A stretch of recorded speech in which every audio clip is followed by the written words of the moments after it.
Hey y'all, it's your sugar here, and yes, it is Wednesday, 7:30 or a little bit past 7:30 on a Wednesday night, and it is the Sugar Show happening tonight as I'm speaking right now.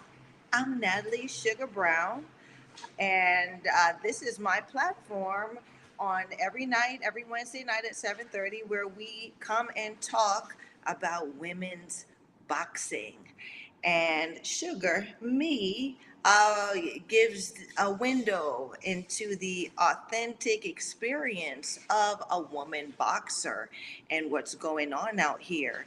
Ooh, so already we got somebody joining the party. My face is in the place, and guess who else is in the place already? Women's Boxing Channel. Hey, baby. Hey, Women's Boxing Channel. How are Women's Boxing Channel says, yowza, yowza, yowza. Well, thank you. You sure know how to make a girl feel special. Thank you. And then Women's Boxing comes in, Women's Boxing Channel comes in and also says, how are you, Huns? Well, I'm doing good and especially doing excellent now that I got you in the party tonight. Thank you for joining.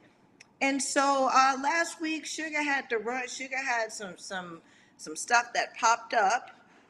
Michael Orr comes in. You know I'm here, Sugar. Oh my gosh. Okay, so Michael Orr is in the building, and of course, it is now. Now it's going down. Okay, so my guys are, all right, or my people are here. Michael Orr is in the building. Women's Boxing Channel is in the building, and you know what? I'm looking for more of my misfits showing up. But let's talk, okay? So, what about my father's business? Which what? So about my father's business is in the building tonight. Faces in the place. Okay then. Okay, and Women's Boxing Channel is hailing up. Hey, Mike. So, Mike, you getting hailed up by Women's Boxing Channel, and okay. So let's talk. Let's talk the things. Okay. So, I mean, it ain't been too exciting. I mean, of course, shenanigans have been happening in women's boxing, but tonight, last week, like Sugar said, uh, there there was some stuff that popped up, and I had to cut the show short. I was highlighting some crones out here looking bad, not bad in that bad way, but damn, looking bad hot, and they kicking ass out here. So I was giving them their spotlights, those hot crones. But now tonight we're talking about some interesting action that has happened recently. Y'all out there, let me know what y'all think. Terry Harper just finished fighting Hannah Rankin, and Women's Boxing Channel comes in. What do you think is going to be the results between 154 DeCarey versus Natasha Jonas announced just now? Okay,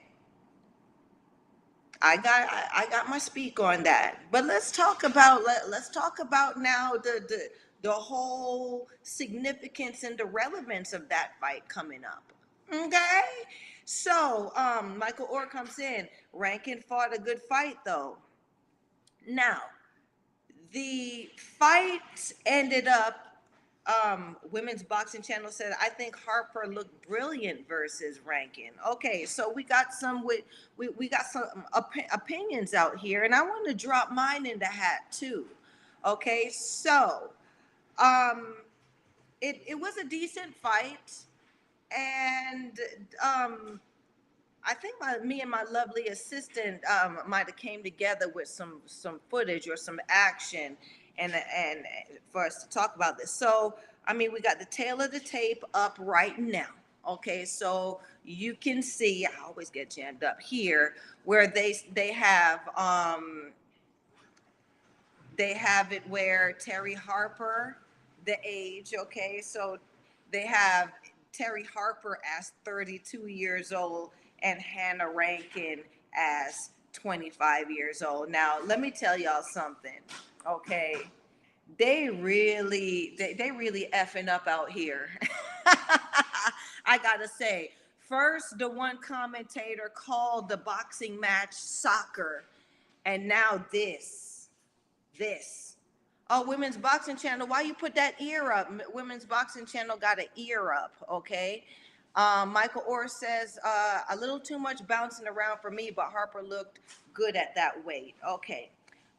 And so they got the information out here because we still going to talk. We're talking about the action, okay? So first of all, y'all know they done messed up the ages. So it's vice versa up here, okay? Terry Harper is 25 years old and Hannah Rankin is 32 years old, right? So they got to get the broads' ages right. Come on now, at least do us like that. At least do us right, okay? So the ages are switched around there. I mean, fire these people or hire some better people. That's all I got to say. The information is significant as well, okay? If you can't get the information right, if you can't get the sport right, hire somebody else that will, okay? There's people out here who will make sure, or who are interested enough to make sure the information is conveyed correctly. Okay, so where were we? Okay, so the records as of that night, so we had Rankin, who was 12-5, and 12 wins, 5 losses, and I think 3, Women's Boxing Channel, you the one that you the education one in the conversation now. So I'm not sure if these 12 are draws or if they're KOs, okay? And on the other side, we got Terry Harper, which is 12 wins, 1 loss. I guess that's the one draw and 6 KOs. I'm thinking that's what these numbers are looking like right now. Okay, Hannah Rankin is 5'9", Terry Harper is 5'8.5", okay, and Hannah Rankin weighed in at 153.4 pounds, solid middle, junior middle, and Hannah Rankin weighed in at 152, solid, and like Mike said, she looked solid, she looked good, she looked, to me, more solid as middleweight than Natasha Jonas did when she fought Bergold, to be honest. Natasha Jonas looks like a fighter that stepped up. She's still got the small arms and the small stature. And that fight between Natasha Jonas and Patricia Bergold, it showed how scrappy Jonas is, and it showed how much of a dog she is, okay? And that's why I messes with her. That's why I love that broad, okay? She's showing in the game, and she has showed in the game that she's a bad bit, okay? She'll fight, and she wants to fight.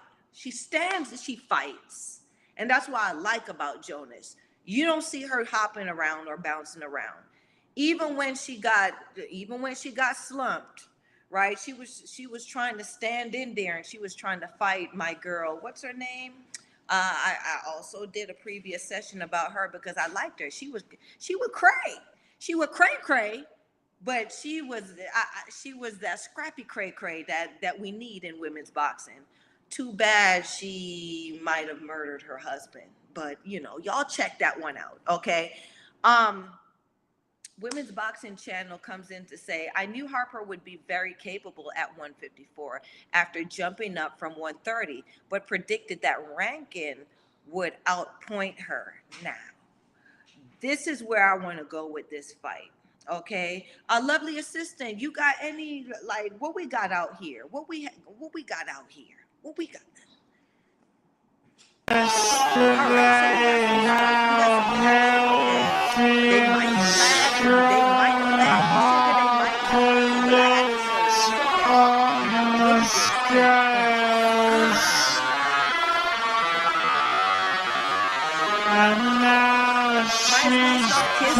Like, this was an entire match between Harper bouncing and riding the ropes in her shoes. She was busting a Katie Taylor, bouncing on the ropes and riding the ropes. You know what I'm saying? Okay. And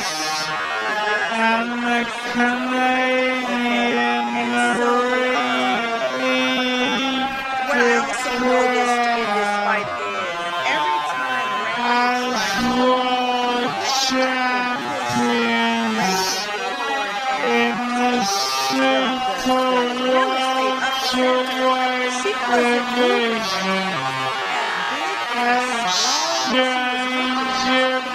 and strong as she was moving the rest of them. She wasn't moving Rankin. As a matter of fact, Rankin was the one that was holding it down in this fight, right? Rankin wasn't running. Rankin stood steady on her real estate. And, it was mostly her chasing Terry Harper around, riding the ropes. So I got some input here from my misfits coming in. Women's Boxing Channel says, I was wrong. Harper looks like a great candidate for undisputed for me. She'll beat DeCarey. Now, I want to explain this. When or in these type of, when you step up in weight in boxing, period, Sugar always says this, styles make fights, okay? And so the style is gonna be not like a lightweight style where, people are gonna be, you got the lightweights bouncing around and they ride into ropes and they bouncing. No, when you move up, ain't nobody dancing, right? You standing there and you throw in giving and taking. Like, it's not where, hit and get and not get hit, but you got there's now you're more so absorbing shots. You're using the defensive. You're using your guard more as a heavier fighter, because don't nobody got the time and the wind and all of that stuff at middleweight to be hopping around. You got more body. You're more solid. You have power, right? So there's no need for you to float around. Like Muhammad Ali did say, float like a butterfly, sting like a bee. Yes. And he was bopping and stuff, but when it came time after a while, and this is not the type of fight, you can't do it fighting 2 minutes. Right? Now this becomes glorified amateur boxing, which we don't like. Once you turn pro, that Ammy shit is gone. We're not impressed with that hippity hop bull jive no more. You gotta fight now. You use the guard, you use the parries, use the skills that pay the bills.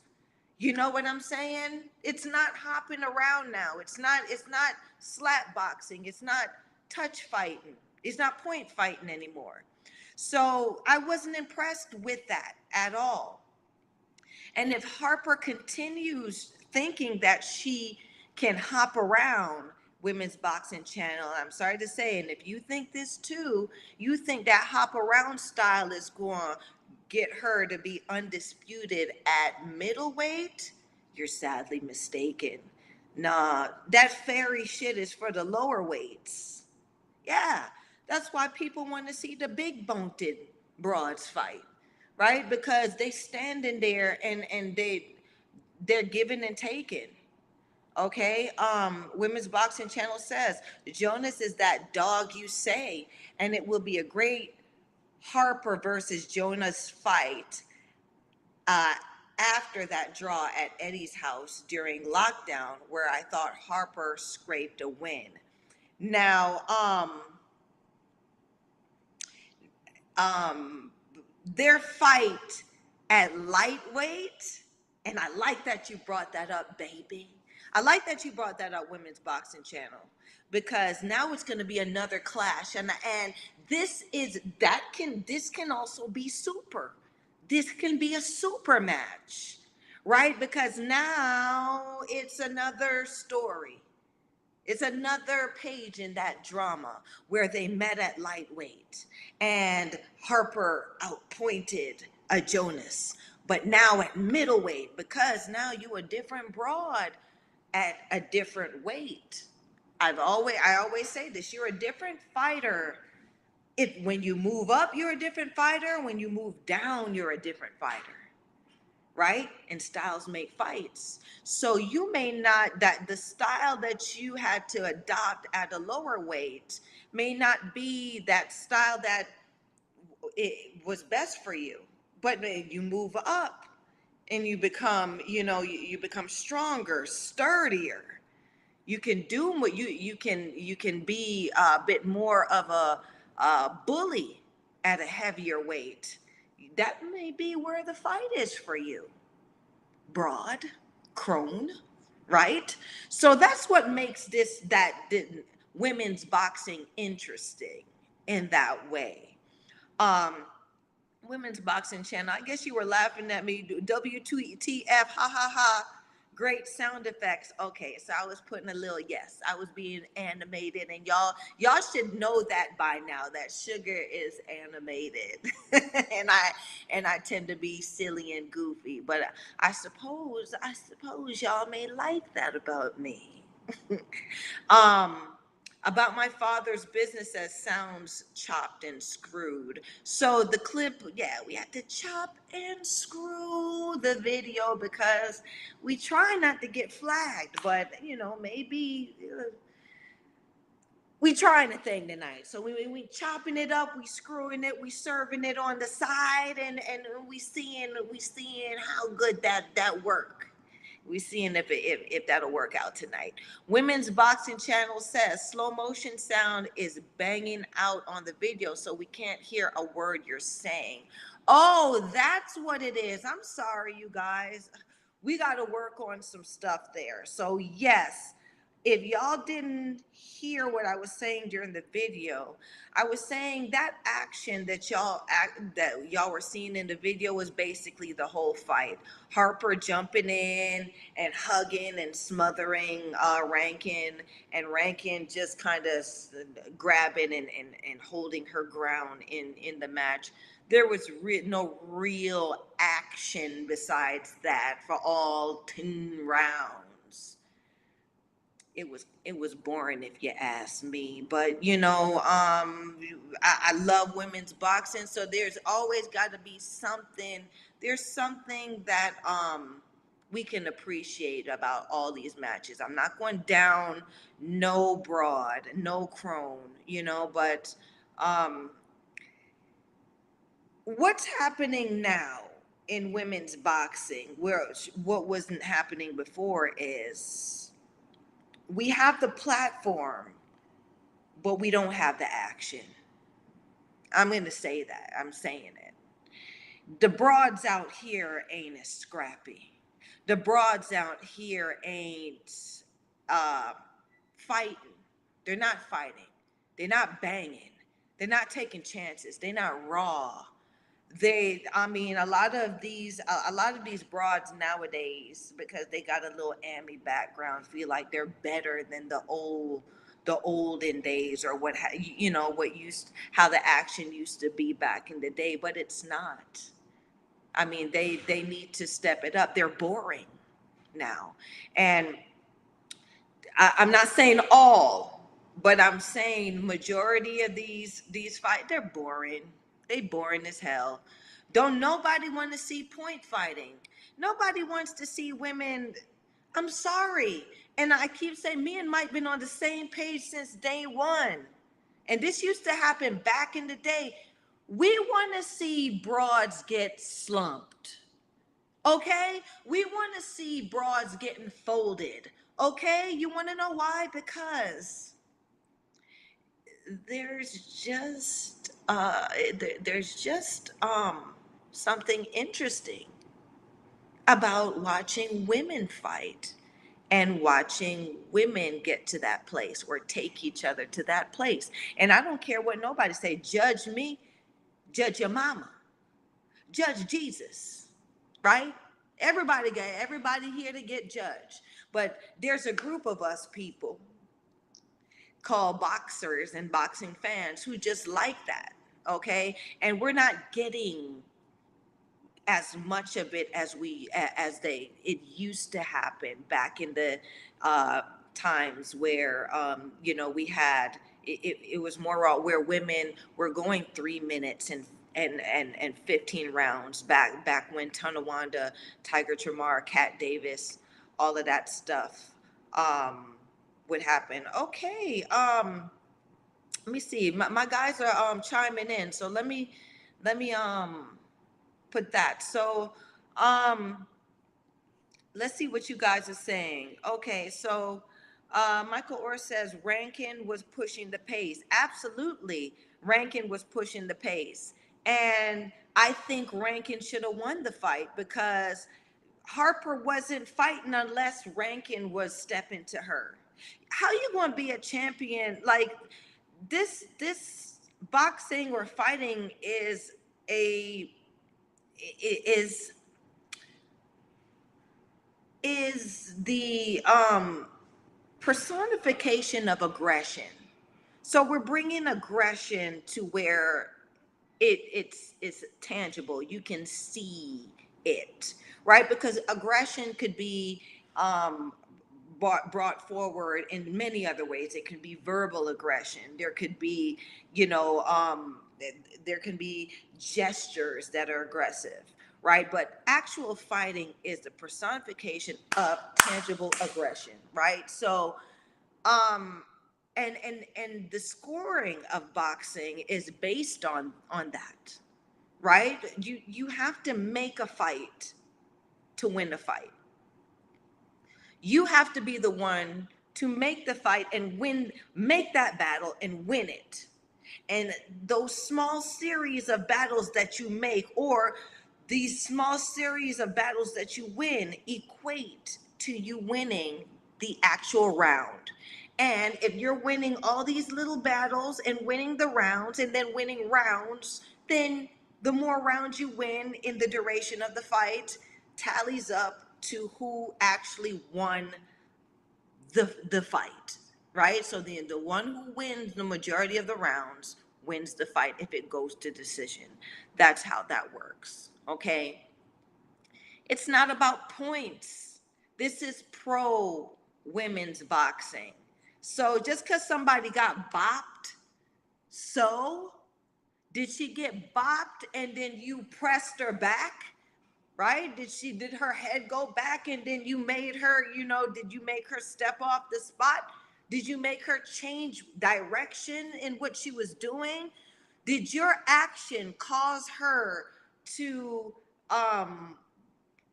cower or fall back in her actions? If it didn't, then baby, you're not winning the fight. You're not doing nothing in the fight. And so that's what was happening in this Terry Harper versus Hannah Rankin fight.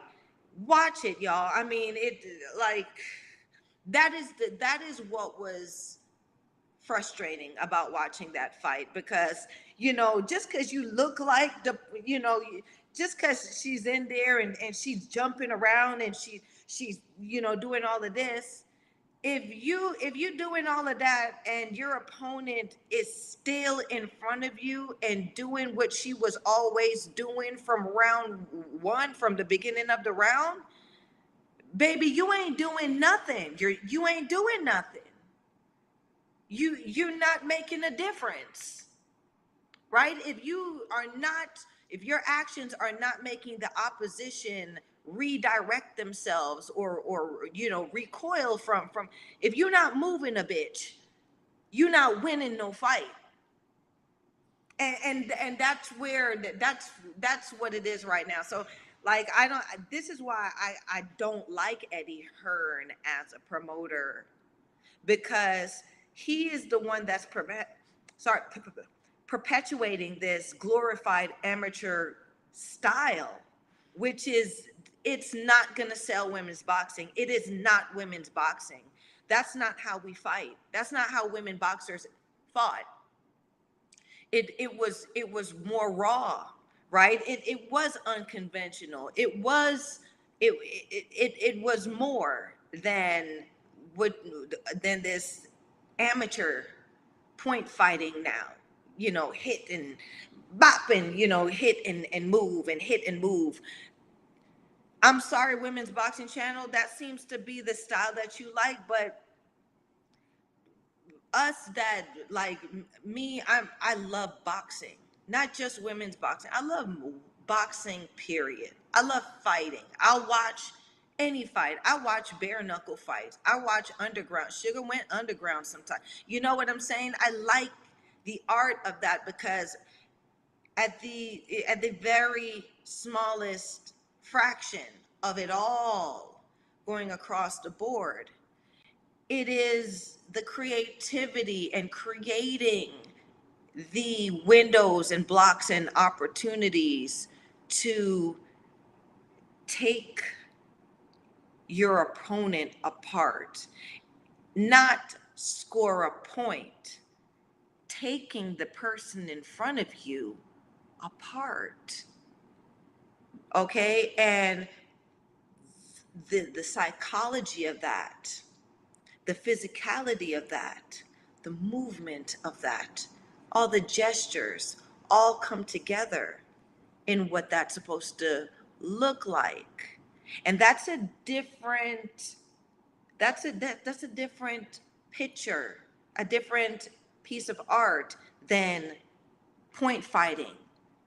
Because point dotting is pretty much, I don't know if y'all, this is how old I am. Like, this used to be my jam too. Y'all ever used to have those connected dot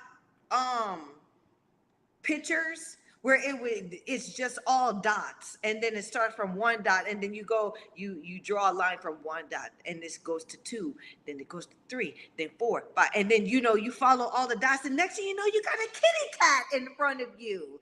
Yeah, right? That was like my jam. Okay, that's what point fighting is, and that needs to stay in the amateurs, right? The pros is where, like what you see behind me, that mosaic, that different shit, that stuff that may look a mess, but then you see, oh, is that a face in that mess? You know what I'm saying? Like, you see where it's coming together, and that, to me, that's the beauty of it, right? And I've seen that in men fighting and in women's fighting, or men's boxing and women's boxing. Um, Women's Boxing Channel says Cecilia Brackett says she wants anyone at 154 with a belt. That would be great. Here you come with your girl, Cecilia. Bag lady. You ain't get no belts. Talking about she'll take anybody, but don't nobody want you. You want to take anybody, but don't nobody want you, girl. You done spent, what, 20 plus years hoarding those belts and stealing from people, stealing decisions from people. You could have had so much potential in any rematch scenario and anything if you didn't rob all those ladies all those years. Nobody's interested in seeing Cecilia Brækhus fight anybody anymore. She's dated. Yeah. So, I mean, yeah, she could take anybody that she wanted, but don't nobody want her. So we gonna keep it moving. But yeah, bad lady, you'll find somebody to pick you, to give you a bag, or to give you something one of these days. It ain't gonna be me though, girl. Get your shine. Maybe she should do like a podcast or something. Maybe she should, I don't know, maybe she should do something like that, and all of these pictures that she's taking now, like, look at Cecilia run, she's on a mountain, she's on a boat, maybe, we done with that, we done with all of that, girl. Live your life. Go have some babies. Go do something. Find you somebody, and we keep it moving.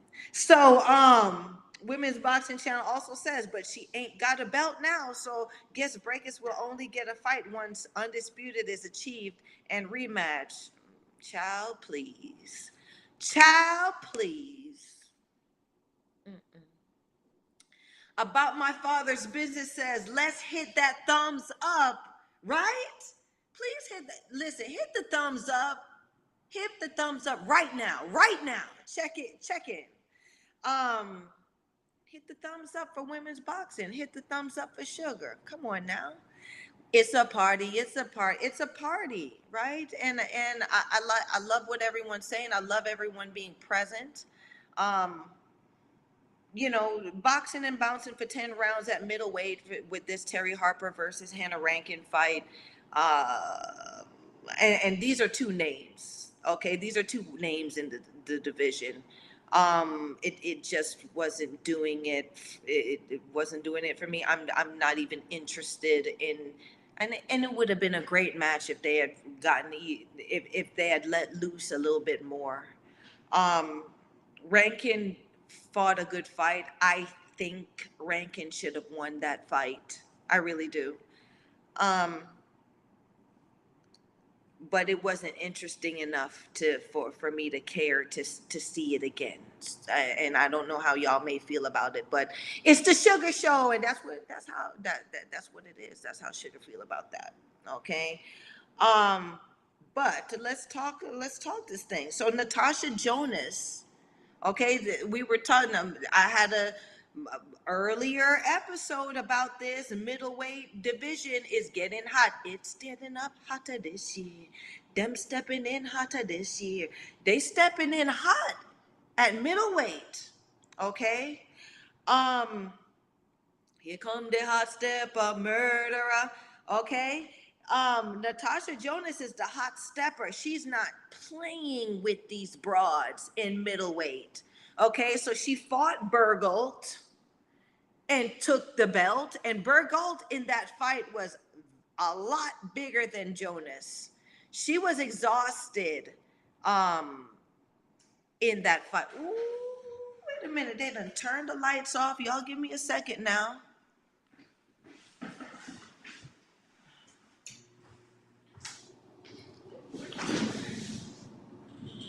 So sorry. This is what happens in the office. Okay. So, yeah.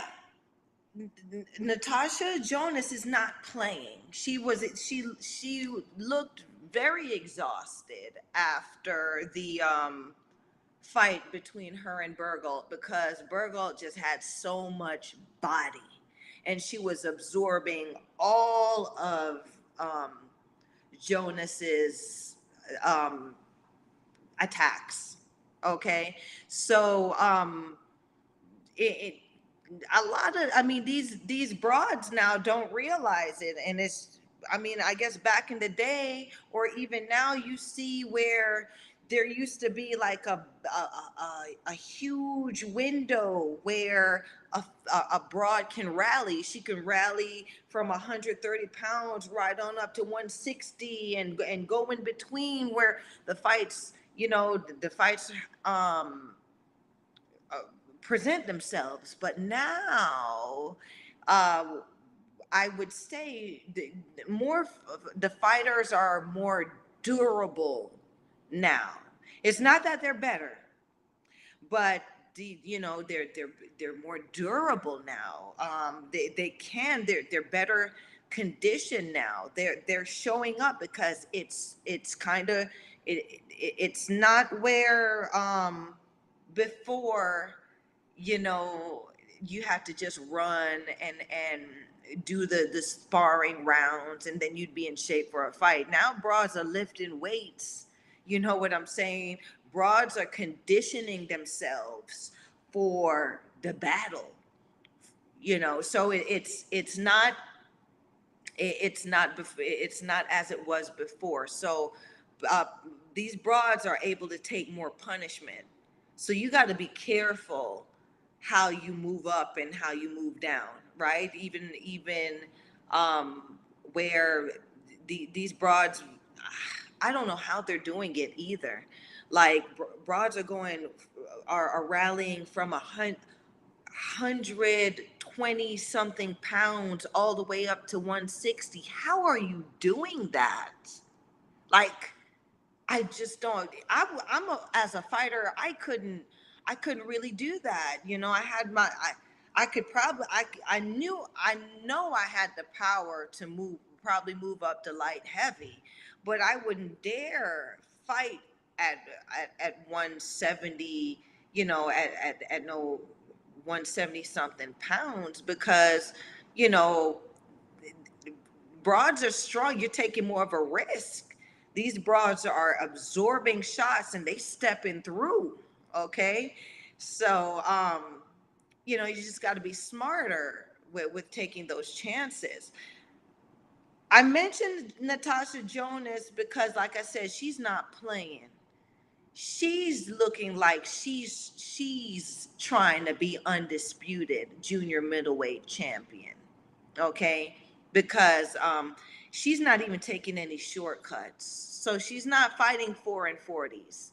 She's going after the champs. She's going after the the former champions. It's like she's making, she's not playing it, she's not playing it safe in the way that she's fighting 4 and 40 fighters, and she, you know, she's patting 10 and then she's moving. She's she's attacking the other sharks that are swimming in those waters. Okay. Then we got Eva DeCarey. So Eva DeCarey, to me, like I said, Eva is one of those fighters where she's a big girl. She's out of Canada. I think she's a Montreal broad. So, I mean, the Montreal people take care of their fighters, male or female. You ain't going to go to Montreal, or you're not going to fight one of them in no Canada and beat them. That's for one thing. That's why that girl ended up getting killed over there, right? So, um, because I'm still on your neck, Jim, Yvonne Michelle, I'm still on your neck. Because yeah, there was no reason why that girl should have died over there, right? Y'all went too far in setting people up. And so, yeah, be careful in women's boxing going to Montreal to fight. But Eva now fighting Natasha Jonas, my prediction or how I feel about that fight is Eva don't have Eva does not have the dog, right? She's a dog, but Jonas is a Jonas is a dog that she may be in a house pet, but she run the streets too, if you know what I'm saying. You know, DeCarey, I haven't even seen her fight outside of Canada. I don't think she has. Where Natasha Jonas is now taking her chances out in these streets. That's what I'm saying. So my prediction there is I don't think there'll be a stoppage because Eva DeCarey is a big broad. She's a big, you know, poutine eating broad out of Canada. So she's thick. She's going to absorb Natasha's punishment, but Natasha got the skills and the guns to win a fight between her and against Eva in that situation. I love how Natasha puts her punches together. I like how she steps to anybody that's in front of her. She has great IQ. I don't see where Eva has an IQ. She's athletic for sure and she's strong, but her IQ ain't up there to be jamming with the likes of Natasha Jonas. So that is my prediction there. I feel like Natasha Jonas will win by a decision in that fight. Would love to see Eva DeCarey leave her porch and maybe go fight Hannah Rankin. That would be a good match, right? Eva, think about it, right? Because you're just, I'm break it down to you, sweetheart. You special over there where you at in Montreal, but if you're gonna be a women's boxer in women's boxing, you gotta leave your porch at least one time. Or you know what I'm saying? Bag lady is out there. So Eva, throw Cecilia Brackett a bone and give her a couple rounds in there. That may be an interesting fight. People still want to. I'm not saying that Cecilia Brackett is washed up. What I'm saying is nobody's interested anymore. But Eva DeCarey still has. I mean, Eva DeCarey has people who are interested in her. So Cecilia may get some interest by fighting someone who has somewhat of an interest um, in her from her hometown, like Eva from Montreal. Okay. In this division now, I'm gonna throw the girl Jessica Mccaskill in there because she's trying to run her little punk ass out of the heaviness by fighting Chantelle Cameron, but bringing your ass back because I I am predicting in the matchup between those two that Chantelle is going to pull off that fight. Is going to pull off the win. I see Chantelle Cameron beating Jessica Mccaskill. Okay, and Jessica Mccaskill, I'm not sure if she vacated will vacate her super welterweight belts or her welterweight belts or not. I'm not sure what the situation is, but guess what, baby? They coming. They're coming for you. They're coming for you, Jessica. Let's see you windmill your way out of this.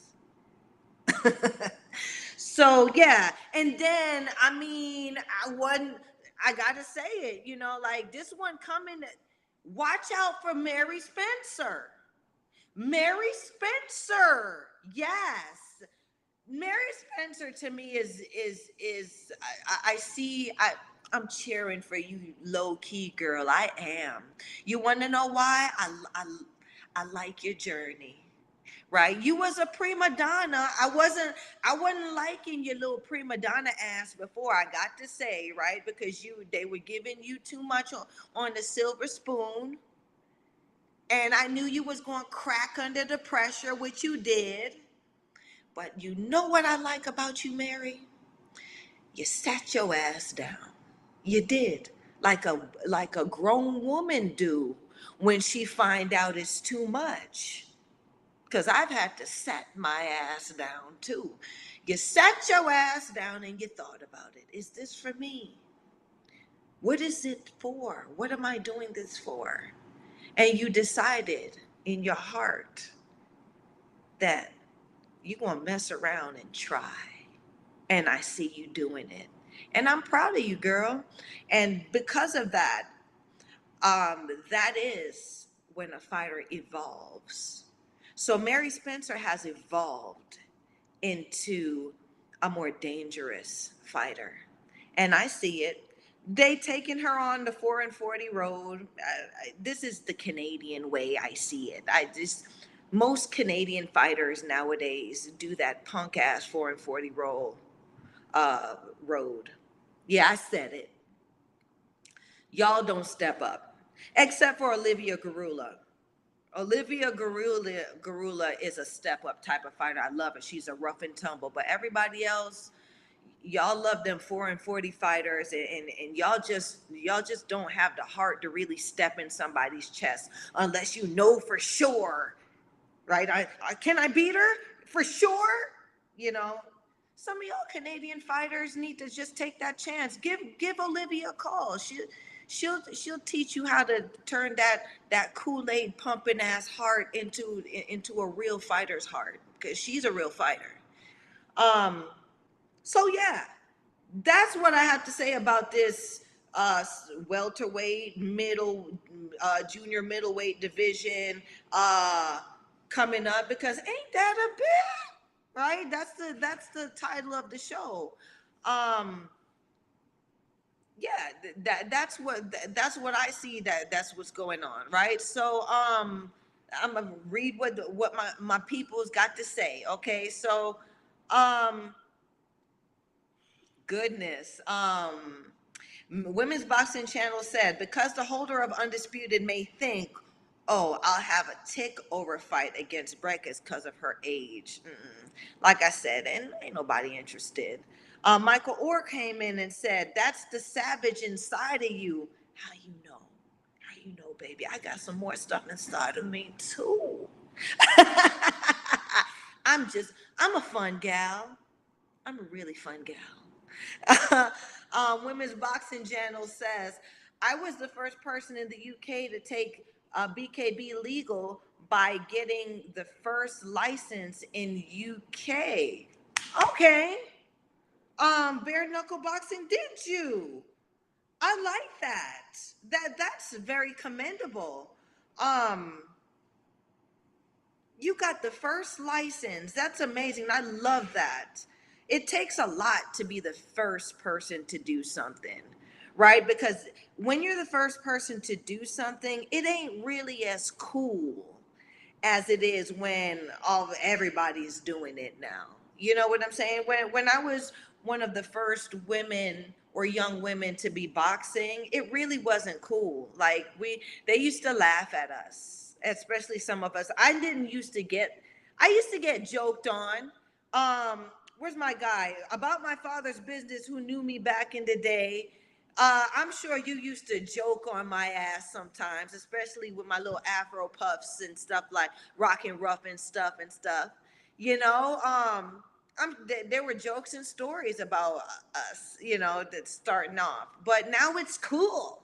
Now they got pink boxing gloves and all that stuff. Now it's cool, but before it wasn't cool. So I really commend you, Women's Boxing Channel, for being the first person to be licensed in a combat such as bare knuckle boxing in the UK. Michael Orr says, take their heads off. You know it, because that was the motto. Sugar's a samurai. I'm taking your head, or you gonna take mine, right? And it's fair. It's fair. It's okay. I got out of it. Look, I can say my ABCs forward and CBA's backward, right? So yeah, I still have my faculties. um, Michael Orr put the emoji, the sleeping emoji. You damn skillet. Yes. We want to see broads go to sleep. We want to see crones putting broads to sleep, broads putting crones to sleep. That's what we signed up for. It's okay. It's okay. It's okay. Women's Boxing Channel says the hotel he put it on sanctioned is not the council. Okay, I don't know what that means. Michael Orr said it's probably going to be the most exciting and middle. Michael Orr says middle. Women's Boxing Channel says, love your show. So just grab the cold bud. Okay, crack that thing back. You know what I'm saying? Throw that thing back and take a sip for me. All right, the Women's Boxing Channel. Oh, and Women's Boxing Channel then gave me a drink too. Thank you. Thank you for buying me a drink. Ooh-wee. Yes, Sugar's animated tonight. I got the office all to myself. Women's Boxing Channel says, you say you won't move up those weights, but Amanda Serrano is a legend, as she is a 7-division world champion.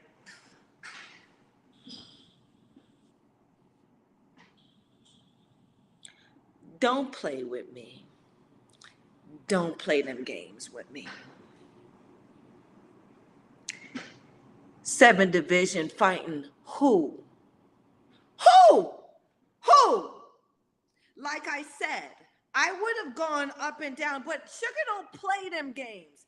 If I was gonna fight somebody, or if I'm fighting broads out here, I'm fighting real broads out here. I'm not gonna fight a broad out of my weight class if she's not a broad, if she's not a legitimate contender, even in that weight class. Amanda Serrano is Miss Paddington. She is Miss Paddington. Okay? I don't come out, don't come here doing that. And the thing about it is, it ain't even her. It's not Amanda Serrano, it's Cindy Serrano.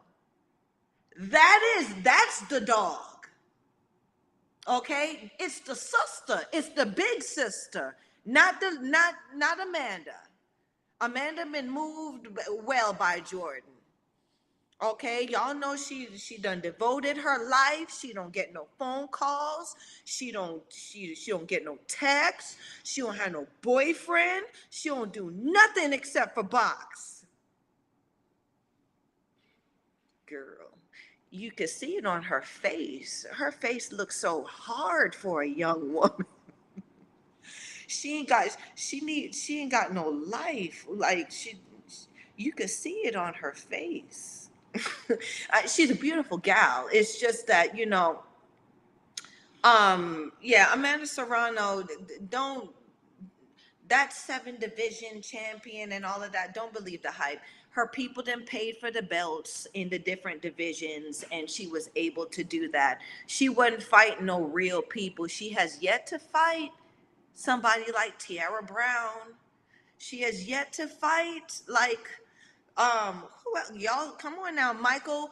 Throw me a good lightweight, because I mean, if Sugar can think about it, she then uh Melissa St. Ville. Melissa St. Ville was down there, and Melissa St. Ville just had a fight down there at that weight. I think St. Ville weighed in at 126 or something like that. Right? She has yet to fight those broads. I think she's even on the slides. I think she's even on my slide list tonight. We'll see. Speaking of, let's see. Michael Orr says no Paddington Bear. Michael Orr says Montreal plays favorite. Don't you know it? Women's Boxing Channel says Jonas will beat DeCarey straightforward. Eva DeCarey likes to box long. Jonas will draw her in. I just see Eva DeCarey, she just doesn't have the IQ for Jonas. It's not about drawing in or whatever now. Jonas is going maul her. She going to step into that broad's chest, and she going to do what she want to do to that broad in that ring. And I'm here for it. I want to see it. Yeah. Because yeah, DeCarey, now you got to think about how you going to slide out of this. Okay, you make your next couple fight. Oh my goodness, let me move around in here, y'all. Just give me a second.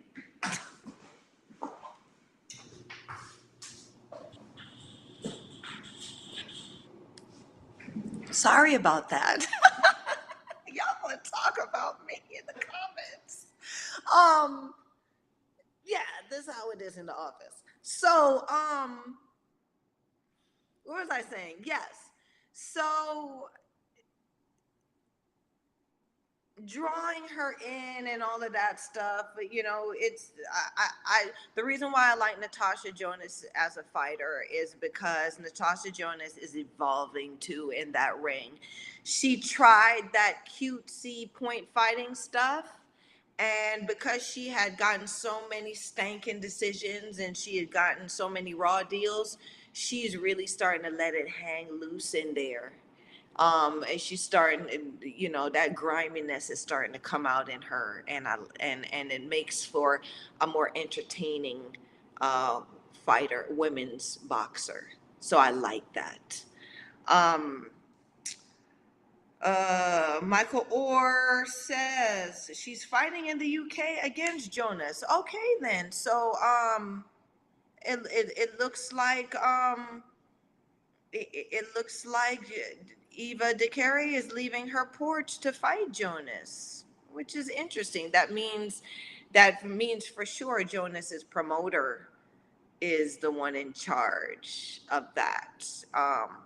Um, Flying DeCarey off her porch to the UK to fight Jonas. So most likely the odds are going to be in Jonas's corner. All Jonas has to do now is perform, give a championship performance. Um, Women's boxing says she did leave her porch and went to Shields' backyard and fought. Okay. Yeah, she did. Okay, good.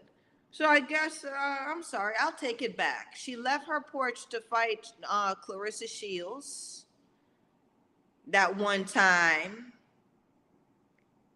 Okay. And I mean, if you go and fight Clarissa Shields, if she left her porch to fight Clarissa Shields, that means she left her porch for some good money. I'm talking about leaving your porch because you're a bad bitch. Because you'll step off of your porch and go step up on another broad's porch because I'm bad like that. Not because, oh, someone's flying me out or whatever, because we're taking on the energy of the elders, of the older crones that was in the game who used to fly anywhere to fight a bit because they heard she was bad. That's how we used to roll back in the day, right? Sugar flew 12 hours to Japan. I'm just giving y'all one example because I heard some bitch in Japan wanted some sugar because I heard she was bad. Because I heard in Japan they ain't never seen no real women's boxers or boxing happen before. So that's why I flew off of my porch because they ain't pay sugar. It was the opportunity outside of the ring, right? It was the opportunity to say, that's how bad sugar's bad worldwide. Why I did that. And I still have fans that remember sugar over in Japan. That's why I left my porch. Okay. And Rika was the one that never left her porch. Okay. So that's what I'm talking about, right? It's not all relative. It's really not in women's boxing. You got to know the broad. You got to like the broad. And then when you know the broad's journey, when you know about the broad and who and how real that broad is, you'll like her, you'll respect her. And that's when you appreciate what she does in the ring. Um, Michael Orr says DeCarey last fight out of Canada was against Shields. And then Women's Boxing Channel says, yes, Spencer is a dog proper.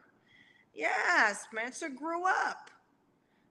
Women's Boxing Channel says she was a good amateur. Yeah, she was a prima donna amateur, right? And I saw it, right, when everybody was on her coattail, and she just couldn't do no wrong. She was, before Katie Taylor was Katie Taylor, it was Mary Spencer, right? And the pressure busted that pipe, and she had to get a hold of herself, and she did, and came back, and I'm a fan of that. She put her big woman draws on. um, Michael Orr says Spencer is being fast tracked to a title shot. I, she should be. Spencer should be fast tracked. She's been around long enough. Spencer, I think Spencer's a crone now. Okay, so yeah, she not wet behind the ears. Her nose ain't wet. She could step up and get a title. She can do. She's in the same graduating class as Natasha Jonas and them. Okay, so yeah, give her that title shot. She needs to step up. We want to see her fighting these other broads out here. Um, I want to see her fight Mccaskill. I want to see her fight Jonas. I want to see her fight Rankin. I want to see, yeah, Mary Spencer. She's pretty entertaining. I mean, they need to clean her up down there in Montreal. I don't. Somebody get this girl. I'm sorry. Get her some good training because she has a lot of potential. But I think she needs a better team of trainers to help her to realize what her potential is. Yeah, she's in Montreal right now. I think, um, girl, you always had that R&B style, right? Come on down here to the States. You will always be Canadian, but get some of that flavor from down here and and step it up, Mary. Yeah, you could do that. Um, yeah, that Canadian style ain't going to take you too far. They you, they still too nice. Um, Michael Orr says there are some real Canadian fighters.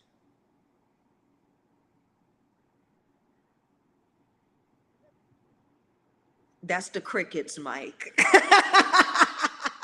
I mean, there's some good Canadian fighters. Don't get me wrong, but the real ones have they haven't been around for a while.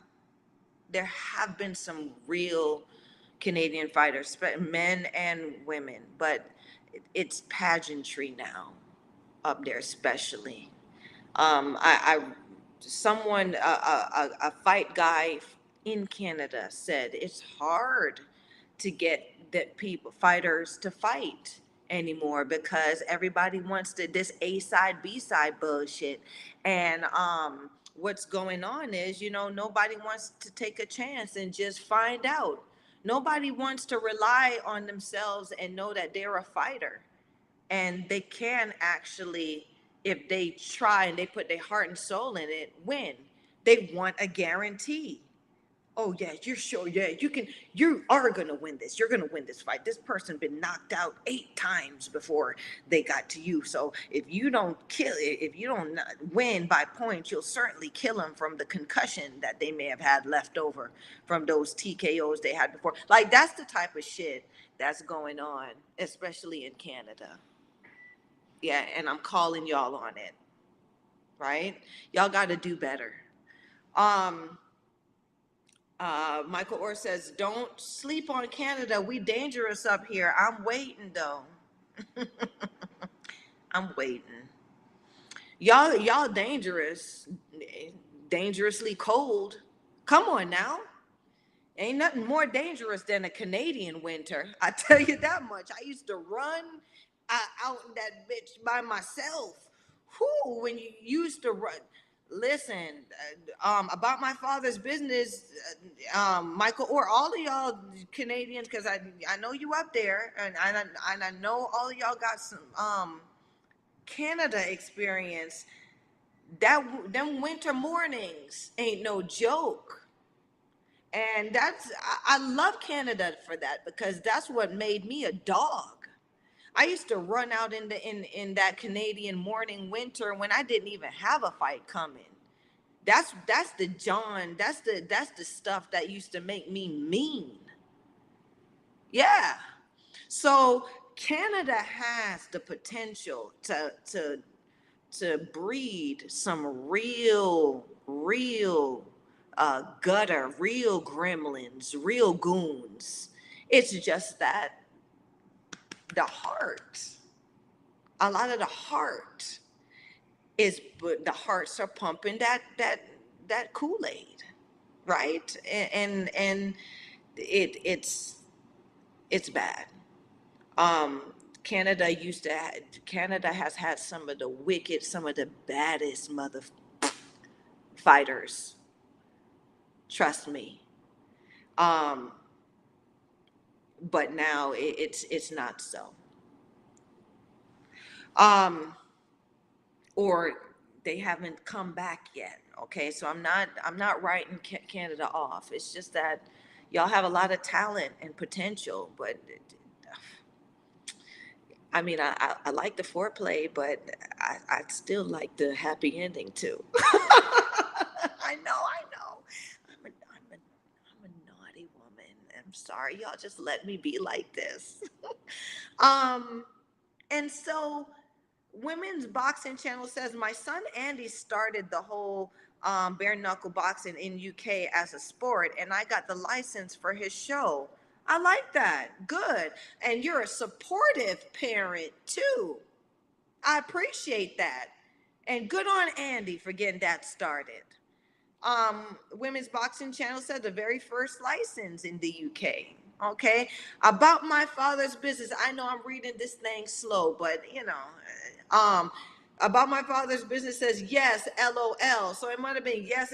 You are in agreement to something. Something I said earlier. It must have been about y'all making fun of me when I was young back in those days, and y'all teasing me for being that little scrappy girl boxer that used to show up every day and get my ass whooped until I started whooping ass, right?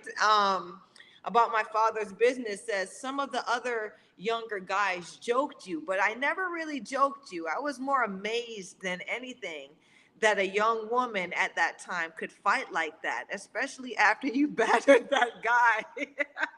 Okay, then. Okay. I appreciate that about my father's business. I really appreciate that because a lot of people thought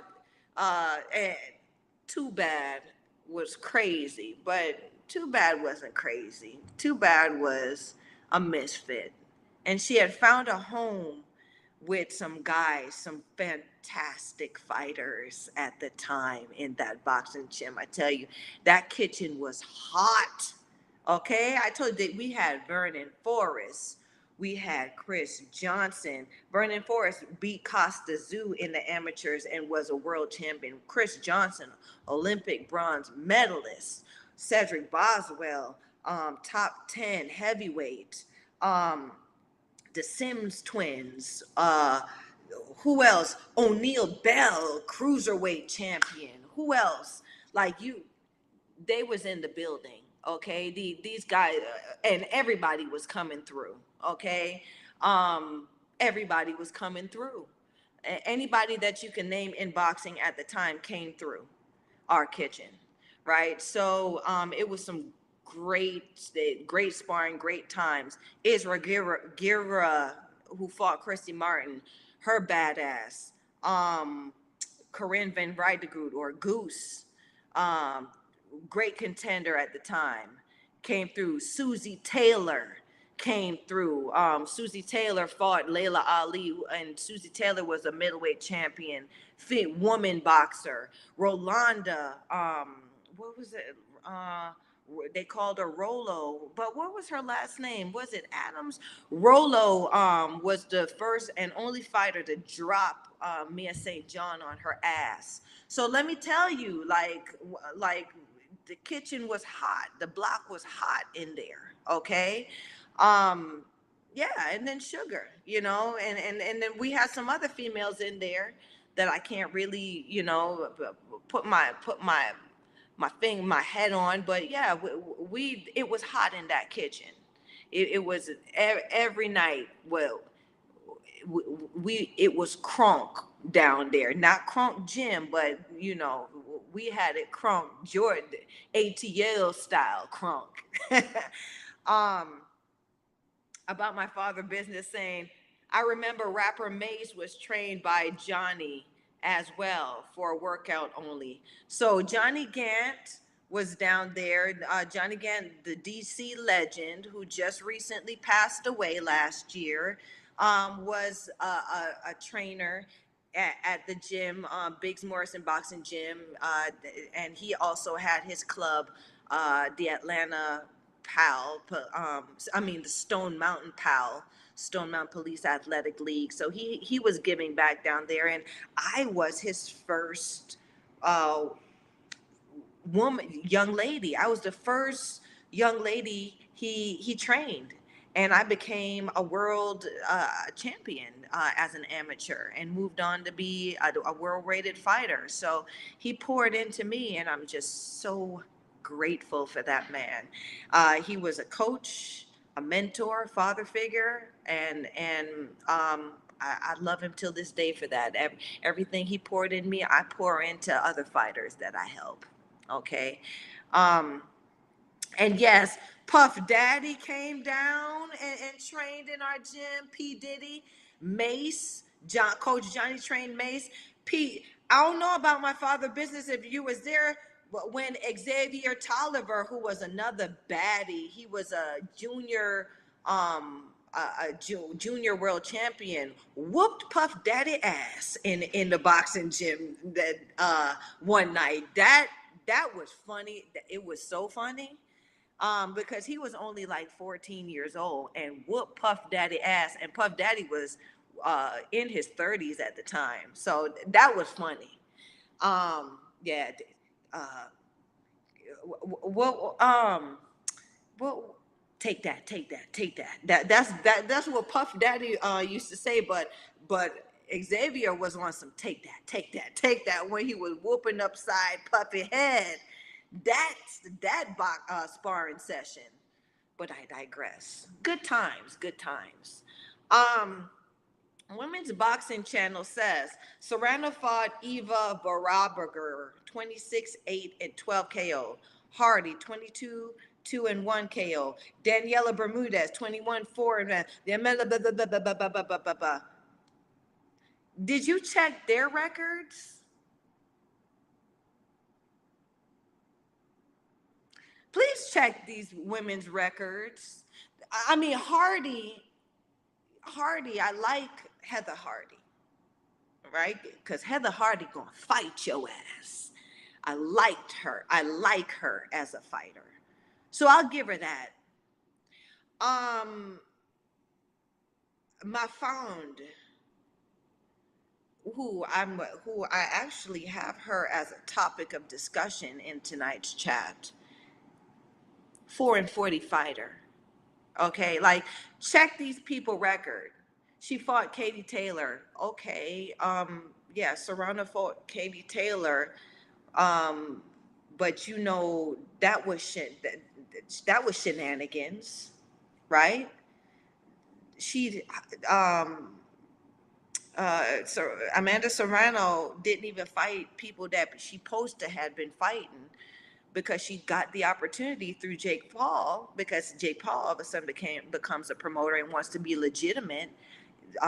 So he used Amanda Serrano to to make himself legitimate somehow in boxing and put on that match between her and Katie Taylor. That's the only relevance and significant in that matchup. She didn't earn that. She wasn't no name that anybody was talking about like that. She had a good record. Her people then Paddingtoned her record, right? Paddington her record. But yeah, Daniela Bermudez, check her record. She was a padded champion, right? All of these people, right? They were fighting debuters and lesser, right? This matchmaking thing goes deeper, okay? When Sugar says something, that's what it is, okay? When if I'm talking, if I'm saying that Serrana's that that she's a bit of hot air, I'm not just saying it because I'm gossiping. I'm saying it because I know what a real fighter does out here. Okay? Cindy, her sister, is a real fighter, right? Cindy has fought some crones, some dragons, some bad broads, right? Stepped up doing it. But Amanda now, goodness, this the theme for tonight.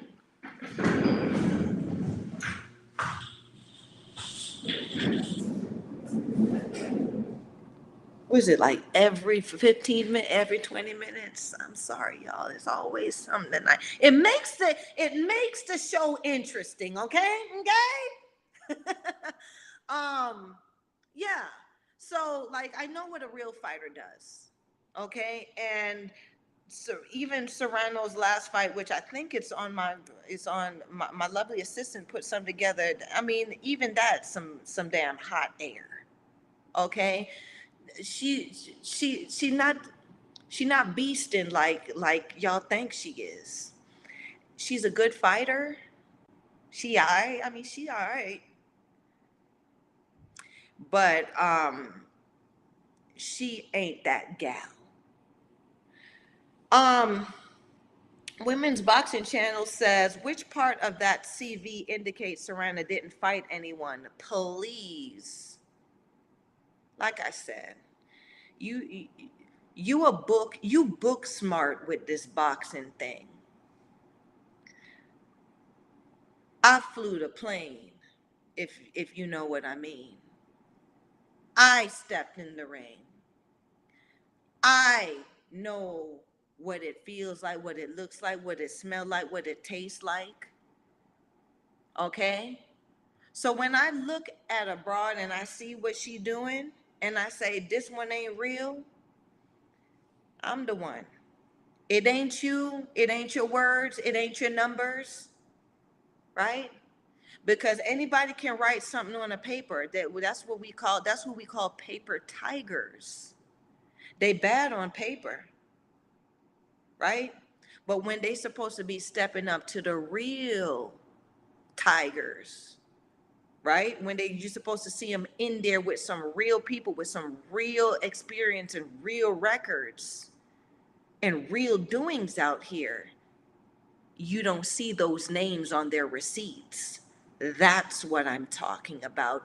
You didn't even name in your list, Women's Boxing Channel, any of her opponents that are actually great opposition that she fought, right?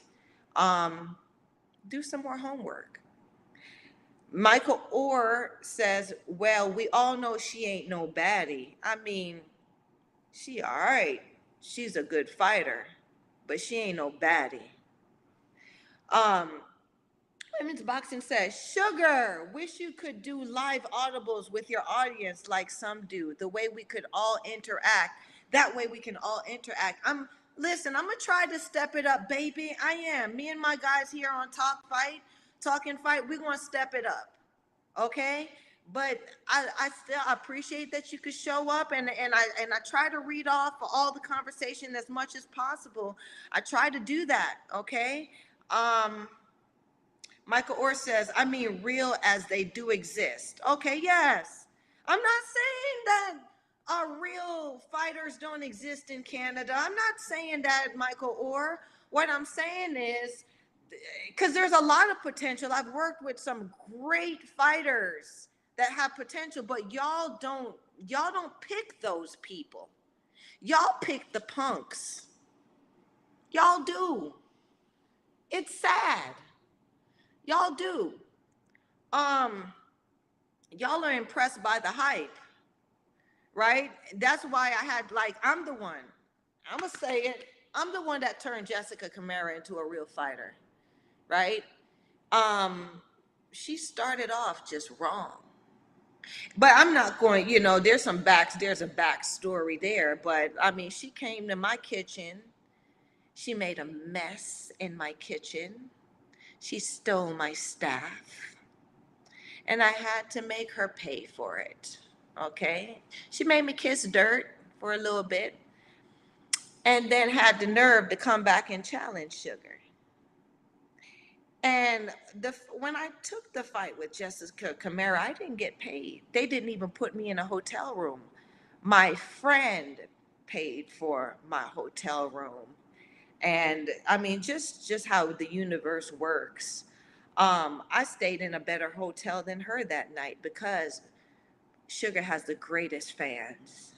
Okay, and she found out that um, they weren't even accommodating Sugar because that fight was where um, Camara was supposed to take my shine.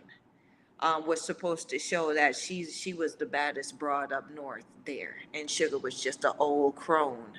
And When they sent me the contract, I just couldn't believe it, right? I couldn't believe she had the audacity after what she did to try to take my name, to try to now put the nail in the coffin. So I read the contract. My coach, Sergey, um, went over the contract with me. Coach Sergey Litovch is the best trainer. Is the best. Like he's up there with he up there with Arnie B. He's up there like that. He's that caliber of coach and trainer in Canada. Okay, y'all need to look him up. Anybody, any fighter who wants to be a fighter, find him. Um, and yeah, Sugar was, I mean, yeah, Sugar was dead in the water. Sugar had just came off of a loss against Jessica Mccaskill. Everybody wrote me off. I was dead in the water. And Coach Sergey, uh, he said, "You, you are the you are the great fighter. You gonna knock her out."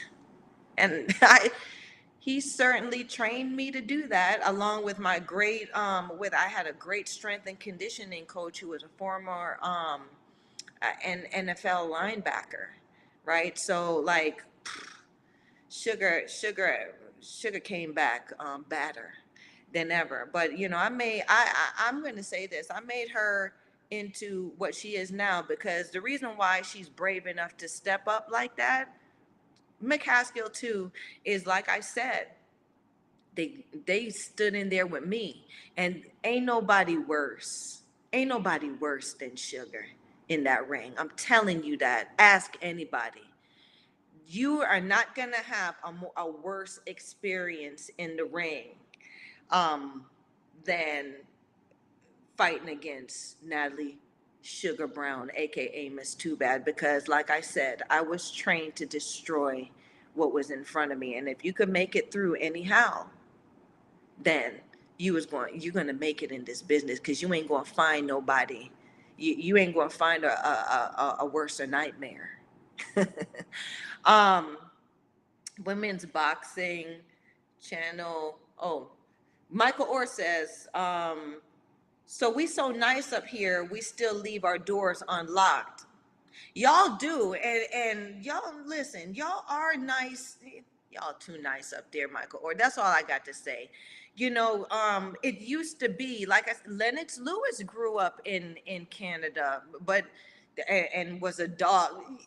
Like great fighters, like fighters who never made it. Greg Johnson. Y'all need to look him up. Greg Johnson, cool and deadly. Look that man. I'm not even sugarcoating this. He may be one of the greatest amateurs that ever was in in um in Canadian amateur boxing history. So was his brother Chris Johnson, who I think got inducted. I think Chris Johnson just got inducted into the Canadian Boxing Hall of Fame, which was well deserved. Um, yeah, you had the Vanderpools. You had the what you call it out of come on now, out of Montreal. What's their name? And they were brothers too, out of Montreal. Like you had Brian Mackey, Brian Mackey, yeah. Who else? Come on now, y'all put these names out there. The names escape me. The faces are there, and Sugar is bad with names, but like and his face is right there in front of me. Um, some great fighters came out of Canada, right? And women's boxers too, but not so much nowadays. Eddie Barrington, hey Eddie Barrington, came in and said facts. Okay. Michael Orr says, your fighters from the six Bodman. Michael Orr. I just love, I just love how you could switch it up too, right? My, that's why I got a little crush on you, I tell you. Women's Boxing Channel says Canada has dangerous fighter in Kim Clavel. Didn't Jeanette Zapta die after fighting her in Montreal? That's the fight that I was talking about. Kim Clavel, and she fought 6 months after she did that to that young lady. Kim Clavel fought Jeanette's after Jeanette had several KOs that contributed to concussion injuries that were overlooked by the sanctioning bodies who authorized, who put a stamp and said that that fight could happen. That's why that's why they've laid low, right? A lot of people should be in trouble right now for that. Kim Clavel ain't no beast. Kim Clavel was fighting abroad that should not have been fighting. She should have been suspended, and she should have sat out of boxing for maybe a good 6 months to a year so her brain can heal. Because what happened is she ultimately had a brain bleed, and she died in the ring while people were cheering that she got knocked out, right? The ref wasn't even doing his job, right? I think I got stopped prematurely in the fight that I fought versus Mccaskill in Chicago, right? They like to jump in and save fighters, but they really don't want to save fighters when fighters need to be saved. These slimy ass referees, right? They if the fight is still even up, because I don't think they're gonna let that fight be up. But if you look at the fight, that referee should have stopped that fight ages before Jeanette got that blow, that last blow. Yeah, her brain was bleeding as the fight was going on. Okay, so she was probably dead on her feet. In that fight. And when she hit the ground, like I said, her last minutes of being alive was hearing the crowd cheer. Okay, and that makes me sick to my stomach, right? That needs to be stopped in boxing, period. But it happens a lot in women's boxing, and that's why, I mean, Hannah Rankin, that just happened with Alexandria and fighting Hannah Rankin, right? And people call it mismatches. It's not mismatch. It's not mismatch. It's predatory matching, right? Because a fighter will go in there, like anybody can get their ass whooped. And the thing about, especially women's boxing, is, uh, uh, uh, um, a woman or a female fighter who is in shape or is not even in the best shape can go in the fight with a world champion female fighter, and she'll get her ass whipped for 10 2-minute rounds, right? Ain't no broad out here. It's not those times. And it's not like when Ann Wolfe was out. It's not when you had certain there were. It's not when Anne Sophie Mathis was out. It's not when there were some killers out there that would rock your skull, crack your head, right? A lot of these broads ain't busting a grape, right? So no one's getting killed because they're getting in there and they're overmatched. A lot of these people are getting hurt because they are getting matchmakers and managers and promoters are looking for fighters who have previously been KO'd back to back to back. A concussion is something serious. That means your brain slammed against your skull, and nerves and roots and everything got shook, and blood, and your brain has been injured. So you need to sit your ass out, or someone needs to suspend you. You need to be taken off the burner so you can heal for at least 6 months. No action, no being in the gym. They're not doing that, right? No one's looking out for fighters, especially women's boxers. So these predatory matchmakers are looking for fighters who have recently been stopped, right? And they're offering them good money. And these fighters who, like my fund, who somebody just what's her name, who just fought Chris Cyborg, sorry, not Mafon, Simone Silva, who just fought Cyborg in an unsanctioned match. I see you, Cyborg, with your thick naked ass. You trying to sneak in women's boxing without being a boxer. You fought Simone Silva, who is a high-end opponent who has fought Olivia Garula, Yasmin Rivas, Ikram Kurat, Tiara Brown, Amanda Serrano, Hun Mi Choi, Marcela Cornejo. Jessica Camara recently KO'd her, right? So she's a high-end opponent. Okay, 17, 22, and 0.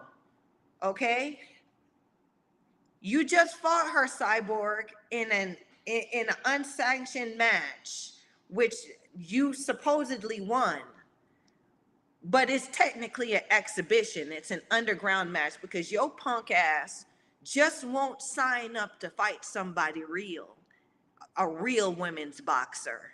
Yeah, in women's boxing. And that's why I'm joning on you, Chris Cyborg, with your thick naked ass. Just get in here and fight some real broads. Just get in here and fight Natasha Jonas and them. Just get in here, fight Patricia Bergold. Fight somebody real. Don't try to sneak in. Don't try to sneak in through the basement window. Don't do that. Don't do that. Okay? Cuz somebody going to be waiting at the top of the stairs with a shotgun. Yeah, lovely assistant. I know you worked hard on. Do we have any more clips? Any more clips? Cuz y'all just got me like this is I owe y'all a long ass episode tonight. Lovely assistant, do you have any clips or anything? Okay, so now let's talk about the no. Go back. Going back. Yes. So I wanted to talk about Serrano versus Mafond, okay? Serrano is not, I mean, even look at these numbers. Amanda Serrano, 42 fights, 42 wins, 2 losses, 1 draw, and 30 KOs. Who in women's boxing has those numbers unless it's Paddington and Paddingment? Come on now. Like, and this is why I start joning with your hard ass face on this poster. Because you lying to me. Don't sit there and lie to me. Those numbers are not legit. Okay? And so we got on the other side, what's her name? Mafond, what's her first name? Mafond is her last name. Okay?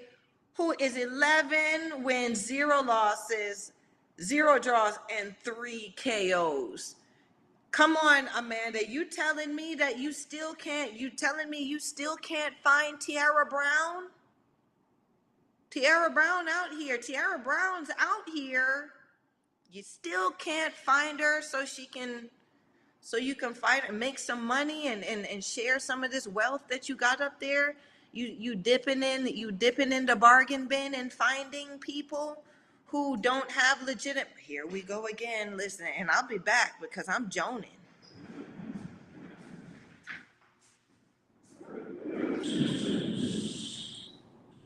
And I'm back. Yeah, so you telling me you can't find nobody, no contender that's legitimate. My host came in and said, "We got Tiara's number if you need it." I'm telling you. If you need to find Tiara, I'll help you. I know where Tiara Brown's at. She waiting for your ass on your porch. You're gonna fight this on a grand stage. You fighting my food. Do we have any footage or do we have any pictures of what happened in this fight or no, lovely assistant?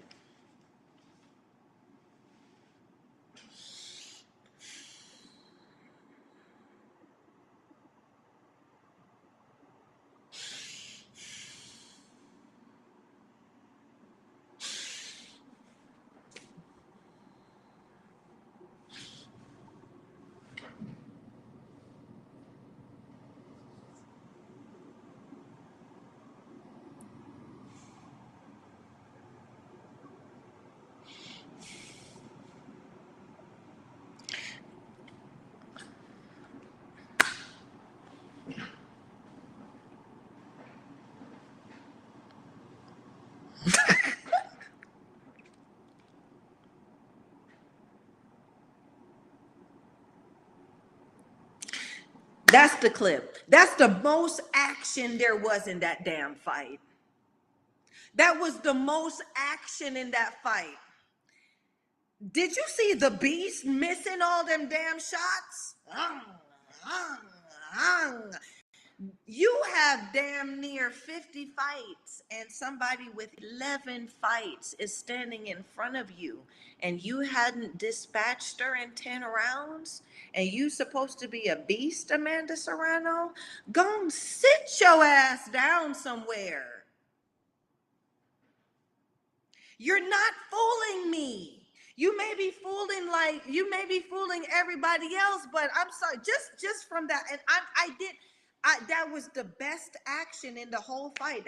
That clip right there, and you missed all of those shots.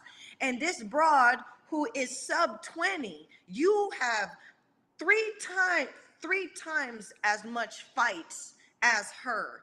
Stood in front of you the whole time and was actually countering you in this boxing match. Where does that happen? I'm sorry, if you are a legitimate fighter, if you're supposed to be the beast that you say you are, if you're supposed to be having 30 KOs, how are you not getting rid of somebody with only 11 fights in standing in front of you? You had 10 rounds to do it. Women's boxing channel, did you see that? That's the bull jive that I'm talking about.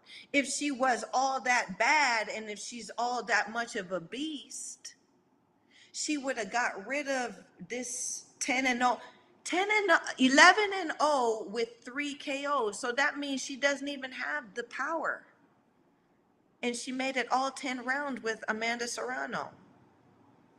Come on now. Come on now.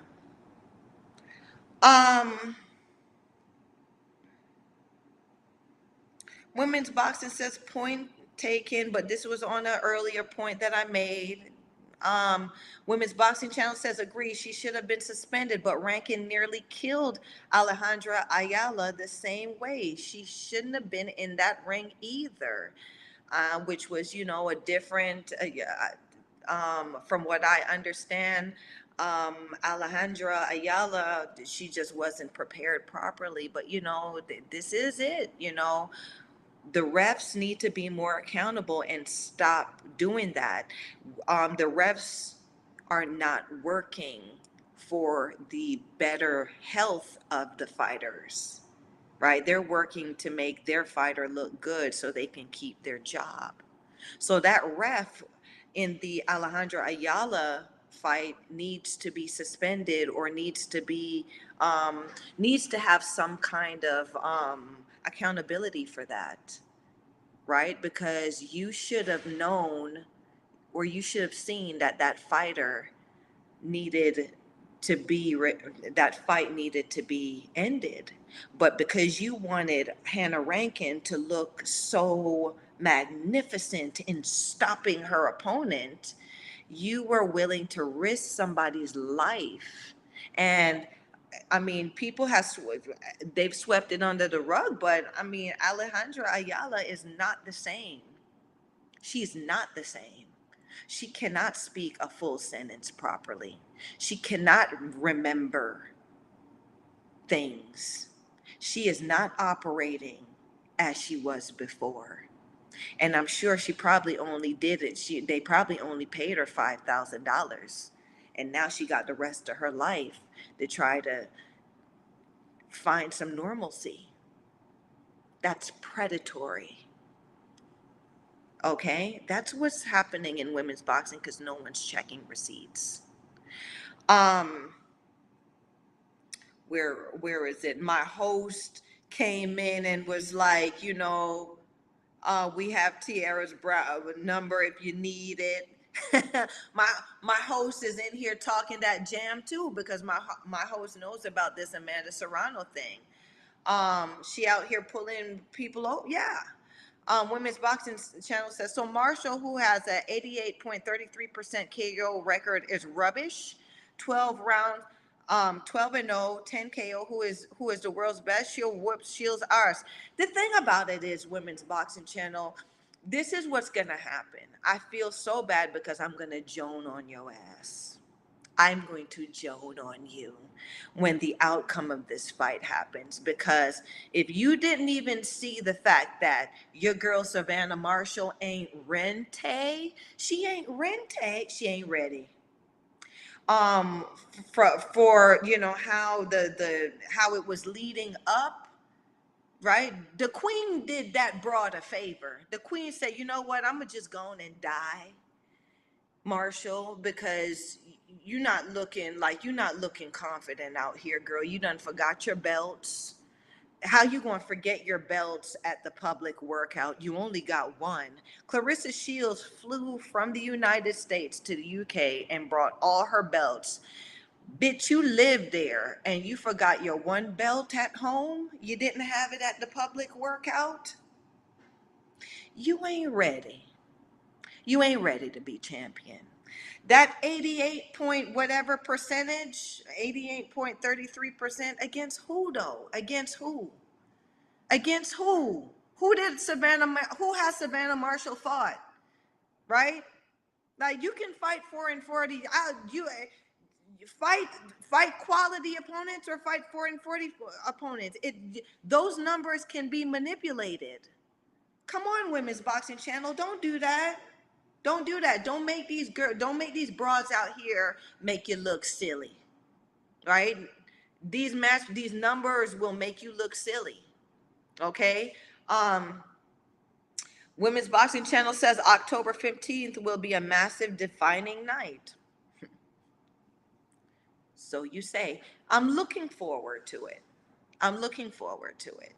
But don't not show your ass up the Wednesday night after that, because we gonna have to talk.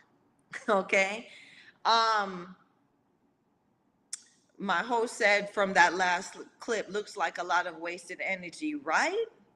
You supposed to be a beast. You're up there, you almost have 40 fights, and you're fighting someone with only 11 fights and only 3 KOs compared to your 30 KOs, and you're swinging and missing, and she's still standing in front of you and countering your ass at that. Girl, you Paddington. You ain't real out here in the field. Women's Boxing Channel says, you seem to believe Tiara Brown is the amazing fighter, yet Serrano you put down.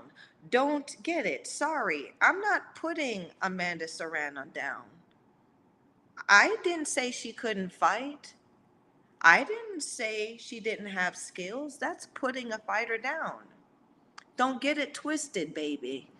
I said her receipts don't add up, meaning she acting like she bought the Gucci bag, but she bought the fake. You understand what I'm saying? Her purse ain't got the serial number. That's what, I mean, that's what diva bitches do, right? That's what we do out here, right? Is that a Gucci bag? Is that a Coach bag? Is that a Dooney bag? Is that a whatever bag? Can I see the serial number? Oh, it doesn't have one? Is it a fake?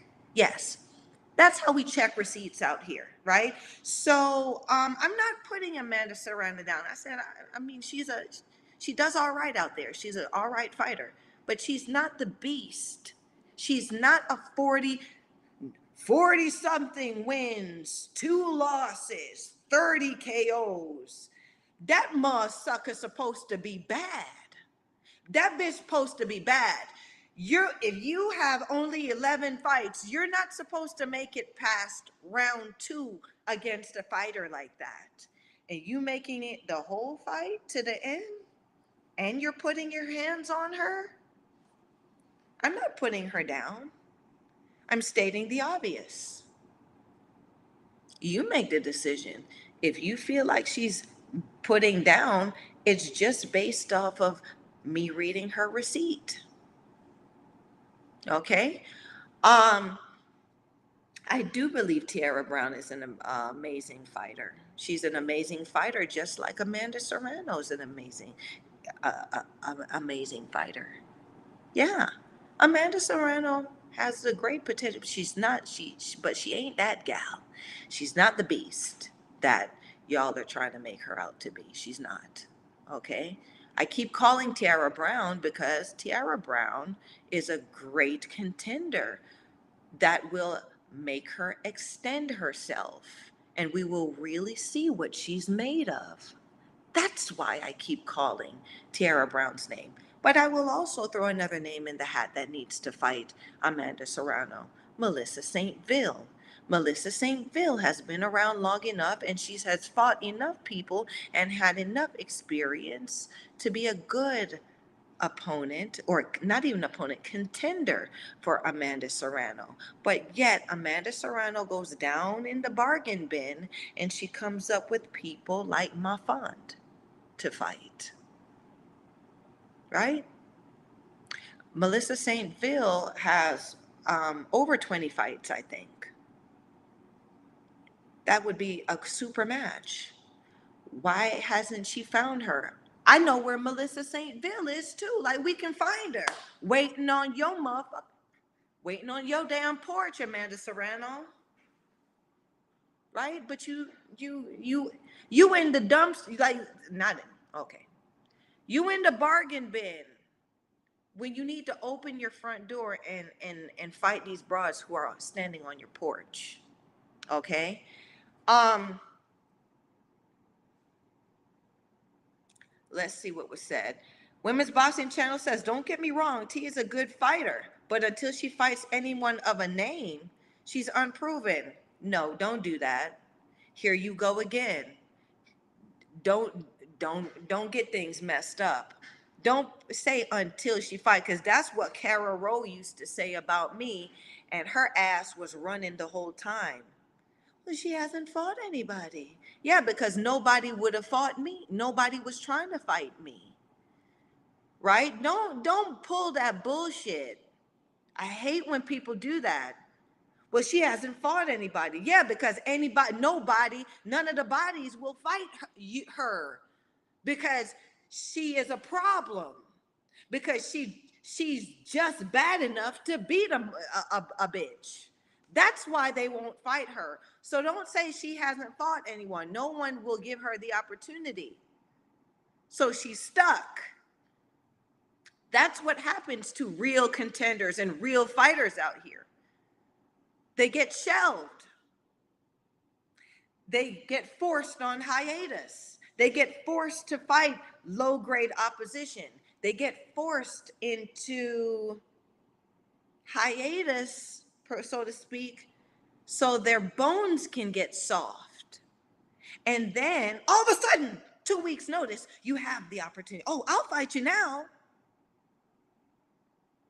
That's how these matchmakers play. That's how these paper tigers play. And it's not fair, right? That's not how this game works. That's not how money will be made in women's boxing. Contenders need to fight champions. Champions need to fight contenders. That's how money is made in this sport. And that's how we're going to have longevity, right? If you're a champion, you lose, that's not the end of the world. Just like the men boxers do, get your ass back up, run like Rocky, do all the chop the trees and come back and get your belt back. That's how that works. That just shows the quality of woman there are in this game, where they don't even want to risk losing because they don't feel like they could come back from it. That's life. You want to know how many times life done kicked my ass? You want to know how many times Sugar done lost in life? I was a born loser. I wasn't supposed to win. I wasn't supposed to make it this far if y'all were to hear and read my story. But here I am. I'm a champion, right? And boxing is the personification of that. And women's boxing is the personification of a woman champion. Women are out here fighting life and doing this. And that's who I cheer on, right? Because they don't have to have a clean record. They don't have to win. They fight. They believe in themselves. They believe in their dreams. And they don't let anything or anybody stop them from trying to or achieving their dreams. That's what this is about. Host says, I agree Tiara just needs some good opponents to show the true talent she has. Tiara just needs a chance. Tiara needs to be seen. Okay? Tiara's a broad that you'll like. Okay, former police officer who stepped away because she couldn't stand in a time where, we have screwed up cops. She was one of the good ones who stepped away from her career because she couldn't stand to see the dirty cops around her abuse people in her community. Right? That's a champion. Tiara Brown has a program where she gives youth scholarships, okay, to help them fulfill their dreams. Nobody knows that about her. That's a champion, okay? Champions give back, okay? Check your champions out here and see what they're doing. Your so-called paper tigers, paper champions. See what those broads are doing to give back. See how they give back. See how much of a champion they are out here. Okay? Talkin Fight, my guys at Talkin Fight says, I agree. My host says October 15th is going to settle some crap from the Amis. Settle some crap. The amateurs means nothing now. They're two completely different fighters. Yes, so and I agree with Clarissa Shields in what she said. Oh, this show going long, but it's because I had a short last show. That's why I'm sticking around, because this is a long show.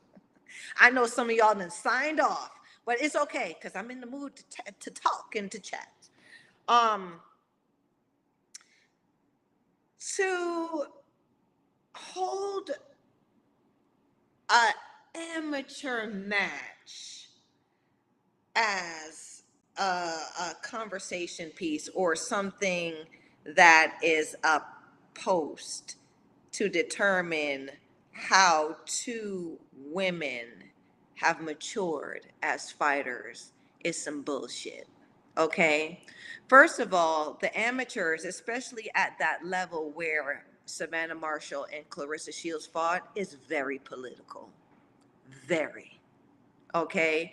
um IABA is always they're under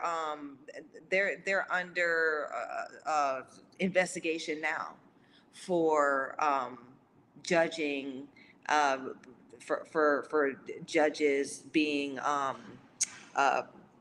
what's the word for judges being paid off and all that garbage. Yeah.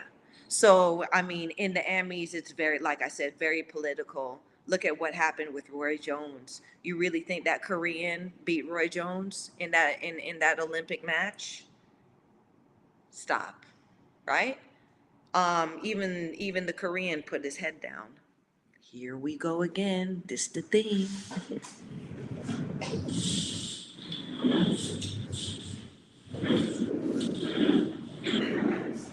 Okay, so yeah, we're not gonna hold the amateur results of anything as a deter as anything to determine how much better Savannah Marshall or that Savannah Marshall is a contender at all for Clarissa Shields. That has nothing to do with anything. Amateur boxing and pro boxing are apples and oranges, two completely different sports. Yeah, they're called boxing, but two completely different sports. I was a world-class amateur, but I had to start all over when I became a pro. Okay? And learn to be a good ass pro. Okay? And it takes a lot. It takes a lot to be a good pro. It really does. Um Women's Boxing Channel says, nah, you telling me Shields didn't cherry pick Ivan Habazin? Um, Women's Boxing Channel, you talking about cherry picking? You got to pick a side, right? Because you you favor or you tend to lend blind eyes to fighters, Paddington fighters like Amanda Serrano, but a fighter like Clarissa Shields, where you need to look at the young lady's record, okay? Look at the lady's record, and you want to pick one fight off of that record and say it was cherry picked? Come on now. I'm not even gonna entertain that. Okay. Clarissa Shields, opponents, quality of opponents, are better quality opponents than Savannah Marshall.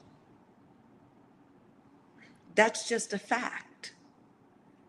Um, Women's Boxing Channel says, you telling me it wasn't all a con when WBA made Shields supposedly undisputed when they, in effect, stripped Gabrielle of her crown to let Shields go WBA super? Okay, so let's talk about Gabrielle. We talking about Hannah Gabrielle? What did we say about these sanctioning bodies? We said about these sanctioning bodies that they don't care who has the belt. They care how much money each broad is going to get having that belt. Okay, so they stripped Hannah Gabrielle because, number one, Hannah Gabrielle wasn't fighting nobody. Hannah Gabrielle was one of them broads that wasn't leaving her porch, and she was cherry picking opponents too, right? So if I owned a sanctioning body, Yes, bitch, get up off that belt. I'm gonna strip you because Clarissa Shields won it, and Clarissa Shields is going to make more money from my belt than you've been making money, which is what's going to happen with uh, Jessica Mccaskill versus Chantelle Cameron. Jessica Mccaskill, even though she got money, her people them is buying and paying for the belts. Chantelle Cameron now has a better potential of making more money off of those belts than Jessica Mccaskill has been making. So that's why I am leaning towards the fact, or the leaning towards the idea that Chantelle Cameron, it will be the one to uh, end up with those belts in the fight, in that matchup with her, Chantelle Cameron versus Jessica Mccaskill. Um, Women's Boxing Channel says Shields didn't fight Gabrielle in a rematch as she should have done. They paid the WBA to twist the rules so she could avoid rematch and fight the Carrier in her backyard. Okay. Um, was anyone interested in seeing Hannah Gabrielle fight Clarissa Shields for a second time? I mean, she did drop Shields, but it just wasn't interesting enough for a rematch.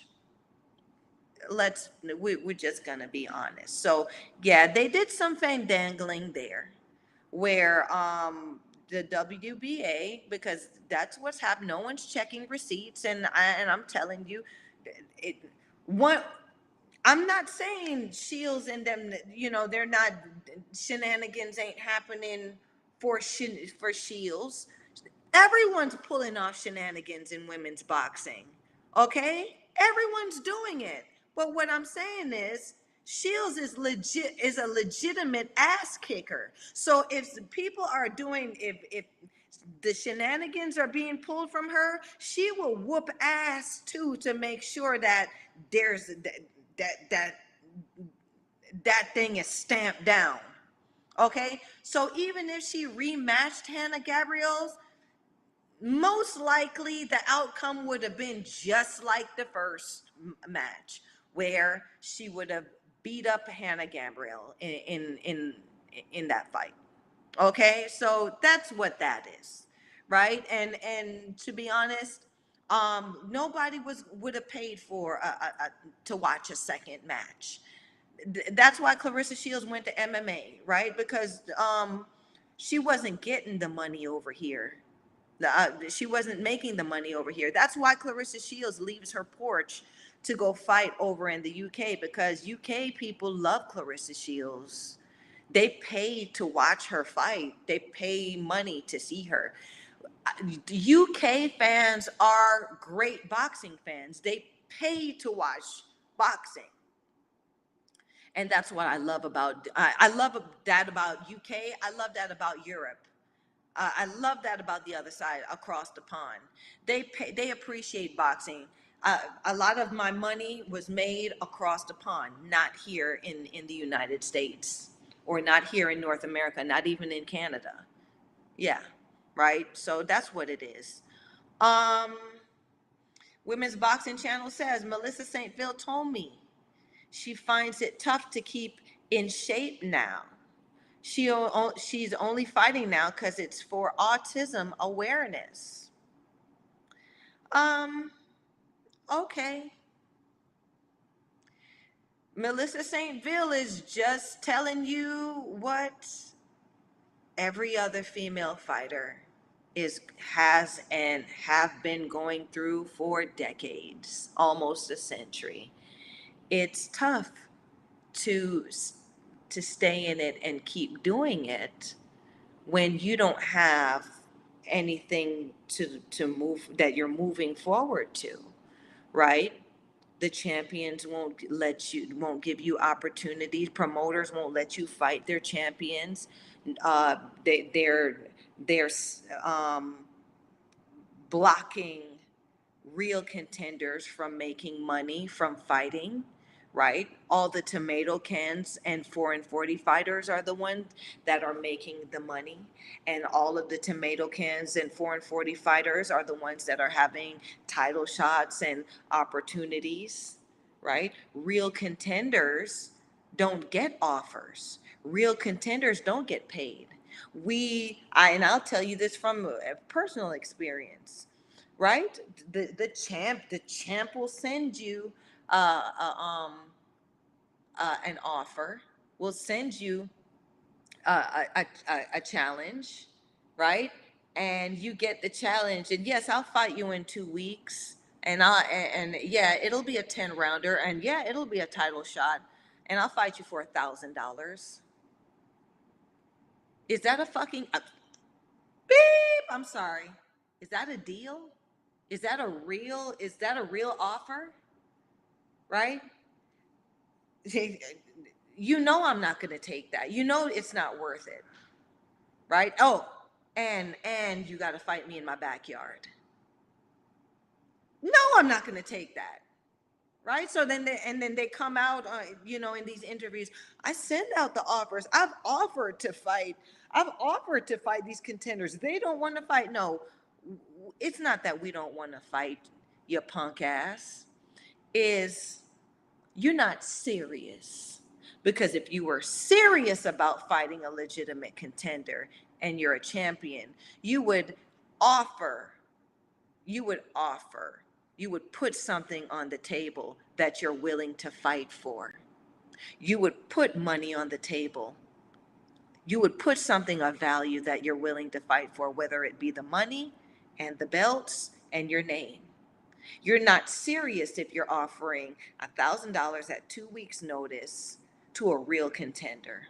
You're not serious. Okay? So yeah, that's how these punks play the game out here. So Women's Boxing Channel, while you sipping on the Kool-Aid, that's why the Sugar Show is here, to let you know what's really real and what's really going on out here, right? To let you know what your girls next door and who you really in love with, what kind of woman they really are. Okay? You want the champions, right? You want to fall in love. Ain't nothing like loving a real woman. Ain't nothing like loving a real champion, right? Because you feel what she does. Tell me what you feel about these fakes out here. Melissa St. Phil now says she's fighting for autism awareness. I ran into a woman today who has an autistic son, and she broke down crying because she is scared for the day when the day comes that she's no longer around to take care of her autistic son. And you got Melissa St. Ville now fighting and putting her purse money towards the cause of taking care of autistic kids who may need that type of help one day, or may need that type of help now, where they don't have a parent or a caregiver that can take care of them. That shit that you feel, that shit that woman is feeling, and she don't even know Melissa St. Ville. Tell me about what your champions are doing out here. Tell me how real they are out here. Okay. Michael Orr says St. Ville is 15-4-4. Mm-hmm. High risk, low reward. Okay. So Michael Orr is saying that's what they thinking about Melissa St. Ville. But like I said, it ain't about the numbers. It's women's boxing is about the broad. Melissa St. Ville is a very entertaining fighter. You can fight her one time and you can fight her again. That's a rematch type of broad. People would just love to watch you fight her if you throw down. Okay, and if both of y'all get together and throw down, you will get it to where people will watch it 1, 2, 3 times. Okay, but everybody wants this pretty perfect record that means nothing. That's not what women's boxing is about. Cedric Sports Training chimes in. Hey, Ceddy, how was the trip? Thanks for chiming in, baby. Good evening, champ. Great show. Listening on the way home from the gym. Okay, then. Thank you.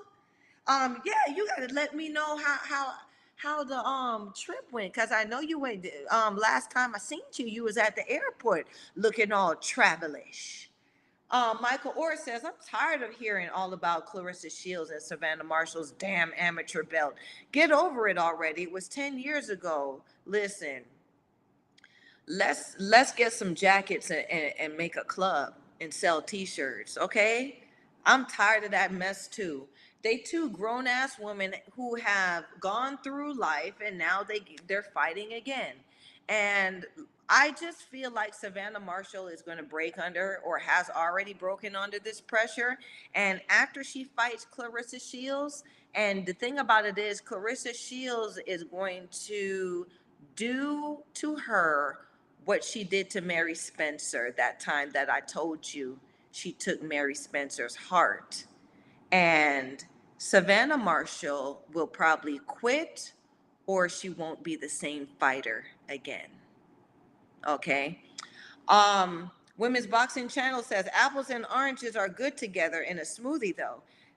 Stick a banana and some raspberries and some blueberries in there with oat milk and coconut water, and you got a matchup. I mean, it sounds good. It sounds good, but I like my smoothies simple. You know what I'm saying? 2, maybe 3. You know what I'm saying? I like 2, but I don't know. Maybe I ain't never had a threesome, but twosomes, yeah. Yeah, stop. Listen. Don't don't give me the opportunity to get naughty, cause I will. Yeah, but I like all of that, you know. I don't know about apples and oranges in a smoothie, but it sounds good. And um, Women's Boxing Channel, you always coming on the show eating some good stuff. So I'll believe you. Michael Orr says they are two completely different fighters now. They certainly are, but we're gonna see. We're gonna see in the next couple weeks what kind of fighters they be in that ring. Women's Boxing Channel says, yes, she was. Yes, she was. Gabrielle's had to go to light heavy and heavy to fight because Shields wouldn't fight her. So there was nobody else Hannah Gabrielle could fight. Hannah Gabrielle couldn't fight Raquel Miller. Hannah Gabrielle couldn't fight Letitia Robinson. Hannah Gabrielle couldn't. There was no other middleweight contenders that Hannah Gabrielle was playing the same game, right? And what she did was she went to a zombie weight class that doesn't really have any big contenders, and that's where she is, and that's where she paying for her belts to be. That's what's going on. Because if Hannah Gabrielle really wanted her belts back and she really wanted to stay in contention, she would have went up and fought Christina Hammer, right? Clarissa Shields did, right? If I want to show that I'm bad, I'm that baddie, I'm a bad bitch, and I need to get that rematch with Clarissa Shields, I'm going to move up and beat up Christina Hammer. And then after I beat up Christina Hammer, I'm going to call out Clarissa Shields and say, I'll go back down and eat your ass up too, right? So come on now. Like, come on. You talking to a scrapper. You talking to somebody who is a scrapper, who will pick a fight, who like to make a fight. Okay? All right. Women's Boxing Channel says Shields chose to carry for the IBF. Someone knew she'd beat her hands down. Yeah, and DeCarry got DeCarry wanted it too. Like, she's a Montreal money. Like, they tailor made her so they can get some shine down there. Um, for Clarissa Shields, as somebody fighting Clarissa Shields. Y'all know this is a Canadian mentality. It's not about DeCarey winning. The Canadian mentality is, I got in there, eh? Right? The Canadian mentality is they love the idea that someone actually tried. Yeah. It's a different mentality. The US mentality is, I'm going to win. I'm going to win. I'm going to win. I'm going to find a way to win. Um like, I mean, look at who y'all celebrate now. A lot of Canadian fighters who are celebrated now are high-end losers. I'm okay. Your girl Camara, she just finished fighting the 4-4, like Simone Silva. She just KO'd her, I think, with a body shot. But when it's time for her to step up to fight somebody real, she gonna lose again, right? Because that's the type of training that's happening there. And girl, don't think that you could go and find my trainer Sergey. Don't think. All right, I'm out of it, you know. But I don't even think she has she doesn't have the moxie to train with Coach Sergey, right? You got to be of a certain caliber to train with a Coach Sergey Litoch in Toronto. And that's all. That's how I believe it. Because that man ain't no joke. Um, Women's Boxing Channel says, what? Of course it was interesting. Gabrielle's was a sitting WBA champion who dropped Shields. I'll be back. I'll be back.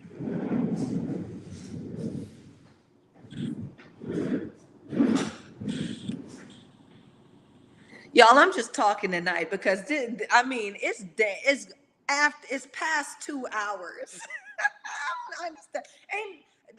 I don't know if anybody's going to watch this show to the completion, but here I am. Okay. Um, what? Of course, this is what Women's Boxing Channel says. What? Of course, it was interesting. Gabrielle's was a sitting WBA champion who dropped Shields and got stripped so Shields could fight DeCarey for a gimme. Stop it, LOL. Okay, well, go find your girl. Okay, so is she that interesting? Where's she at? What the hell she doing? Tell me what she doing. Is Hannah Gabrielle that interesting? Right? Okay, so she's not fighting Shields, right? Shields found somebody to fight and we're interested in that. If you so interested in Hannah Gabrielle, what's she doing? Who's she fighting? Come on now. I'm damn near retired. And I still got people in my DM. When's the next fight, sugar? Ain't nobody interested in Hannah Gabrielle's. I said it. Just tell me. Who do y'all want to see Hannah Gabrielle's fight? Hannah Gabrielle's is a champion, right? She's a light heavyweight champion. Why isn't she calling anybody out? Why? She got the belt. She's a champion. She a champ.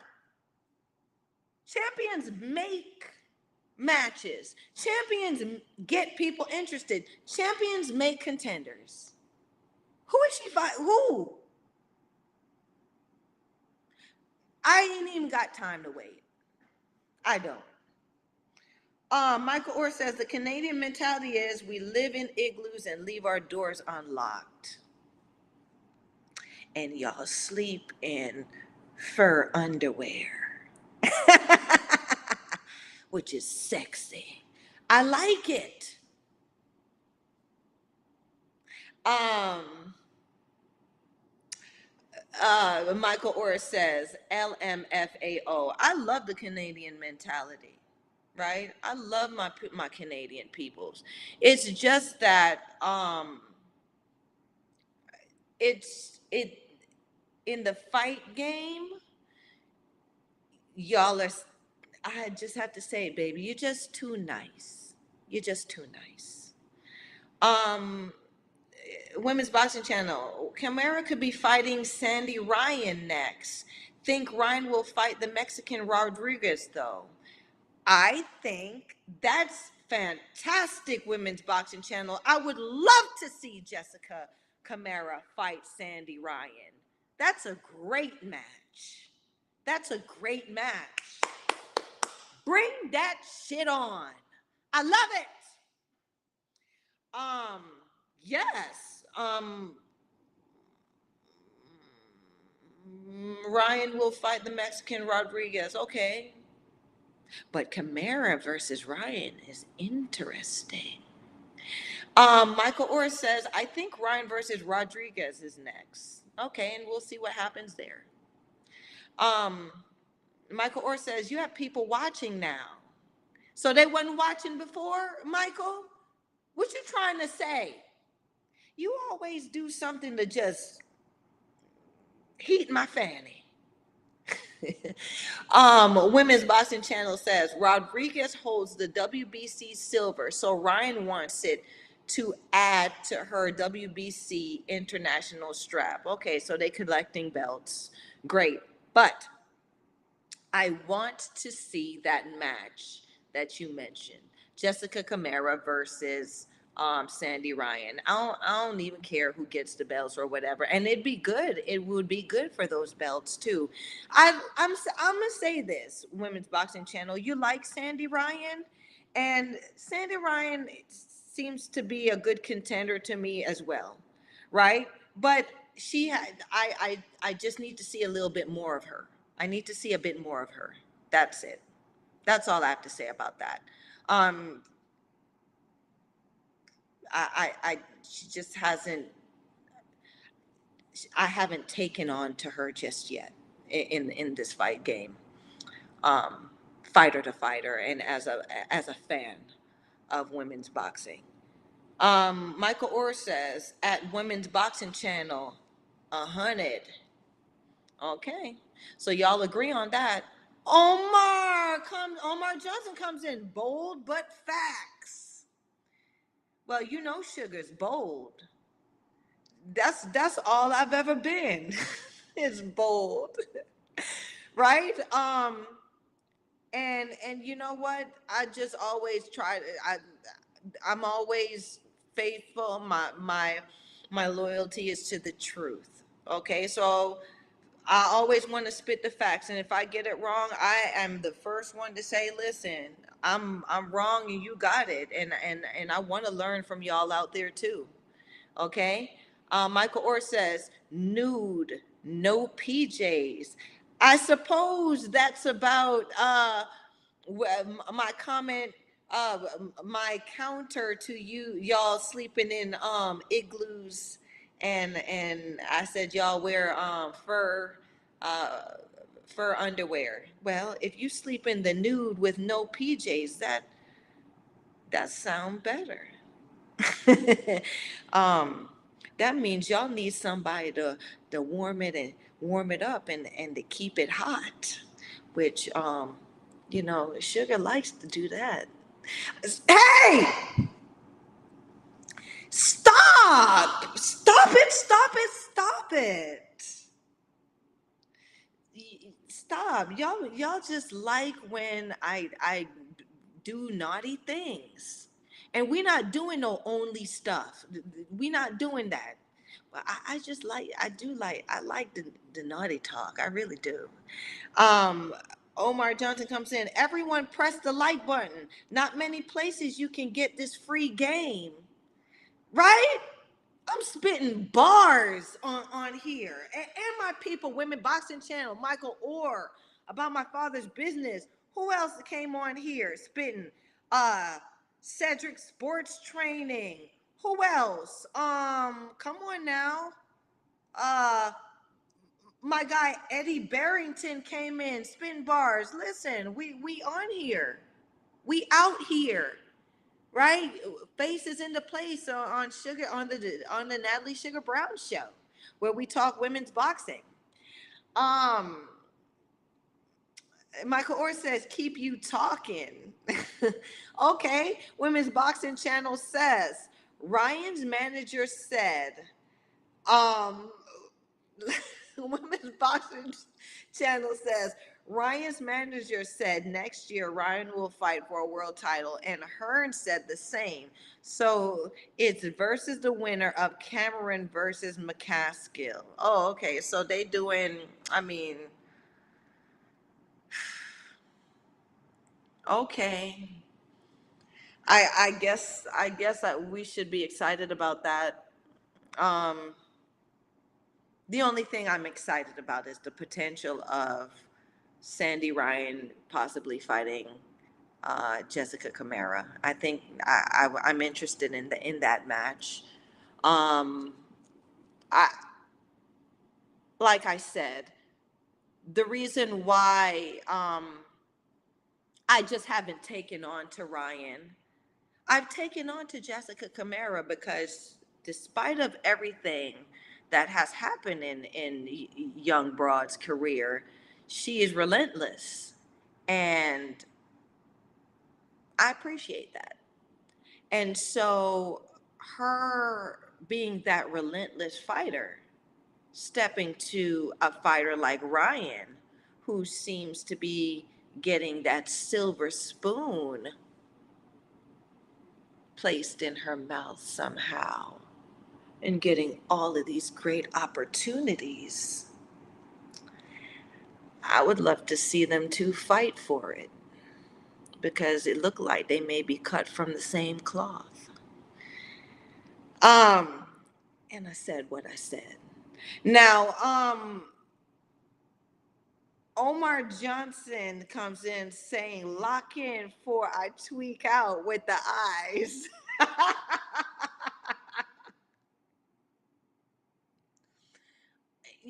I think I know what you're talking about out here, sir. Okay, but I'm locked in. I'm locked in. Okay. All right. So listen, y'all. Lovely assistant, if you're still there, do I have another image? Because I got stuff to do. All right. So listen. This picture of is of Simone Silva. She's the one who just fought Chris Cyborg. And I'm not even going to say I'm going to say this. I'm gonna mess it up. I'm gonna fuck it all up and say she beat Chris Cyborg because she's an actual boxer and Cyborg wants to just play one on TV. So she stepped in the ring and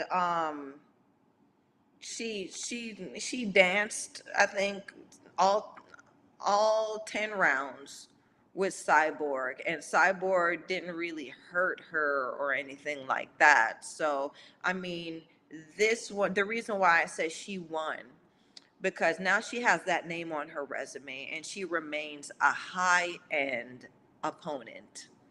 Okay, so despite of her record, she's still going to be making money based on her receipt. Okay, she's got some names on her receipt, and if any fighter who is a fighter would want to measure themselves up in the game by fighting her. Okay, um, the one who's done the best against her is Jessica Camara, because despite of, I mean, everyone was get it's um we're getting wins.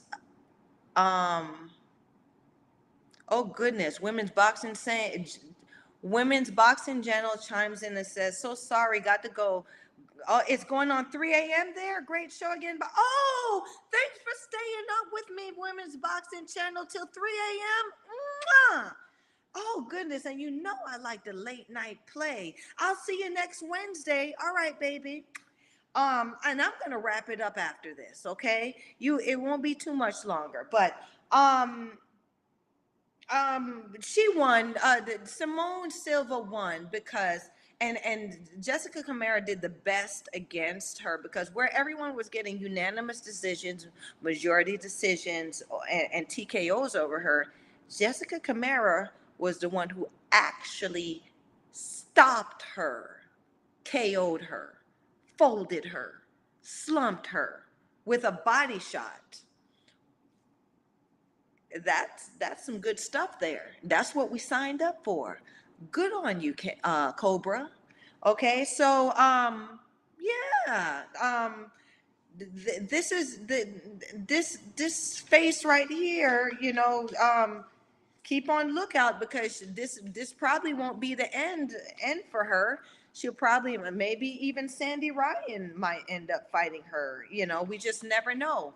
But you guys, now I mean, we're gonna have to wrap up. We're going into 2.5 hours of Sugar just talking, and I really appreciate you guys chiming in at all these different times. Thank you, my misfits, for stopping in.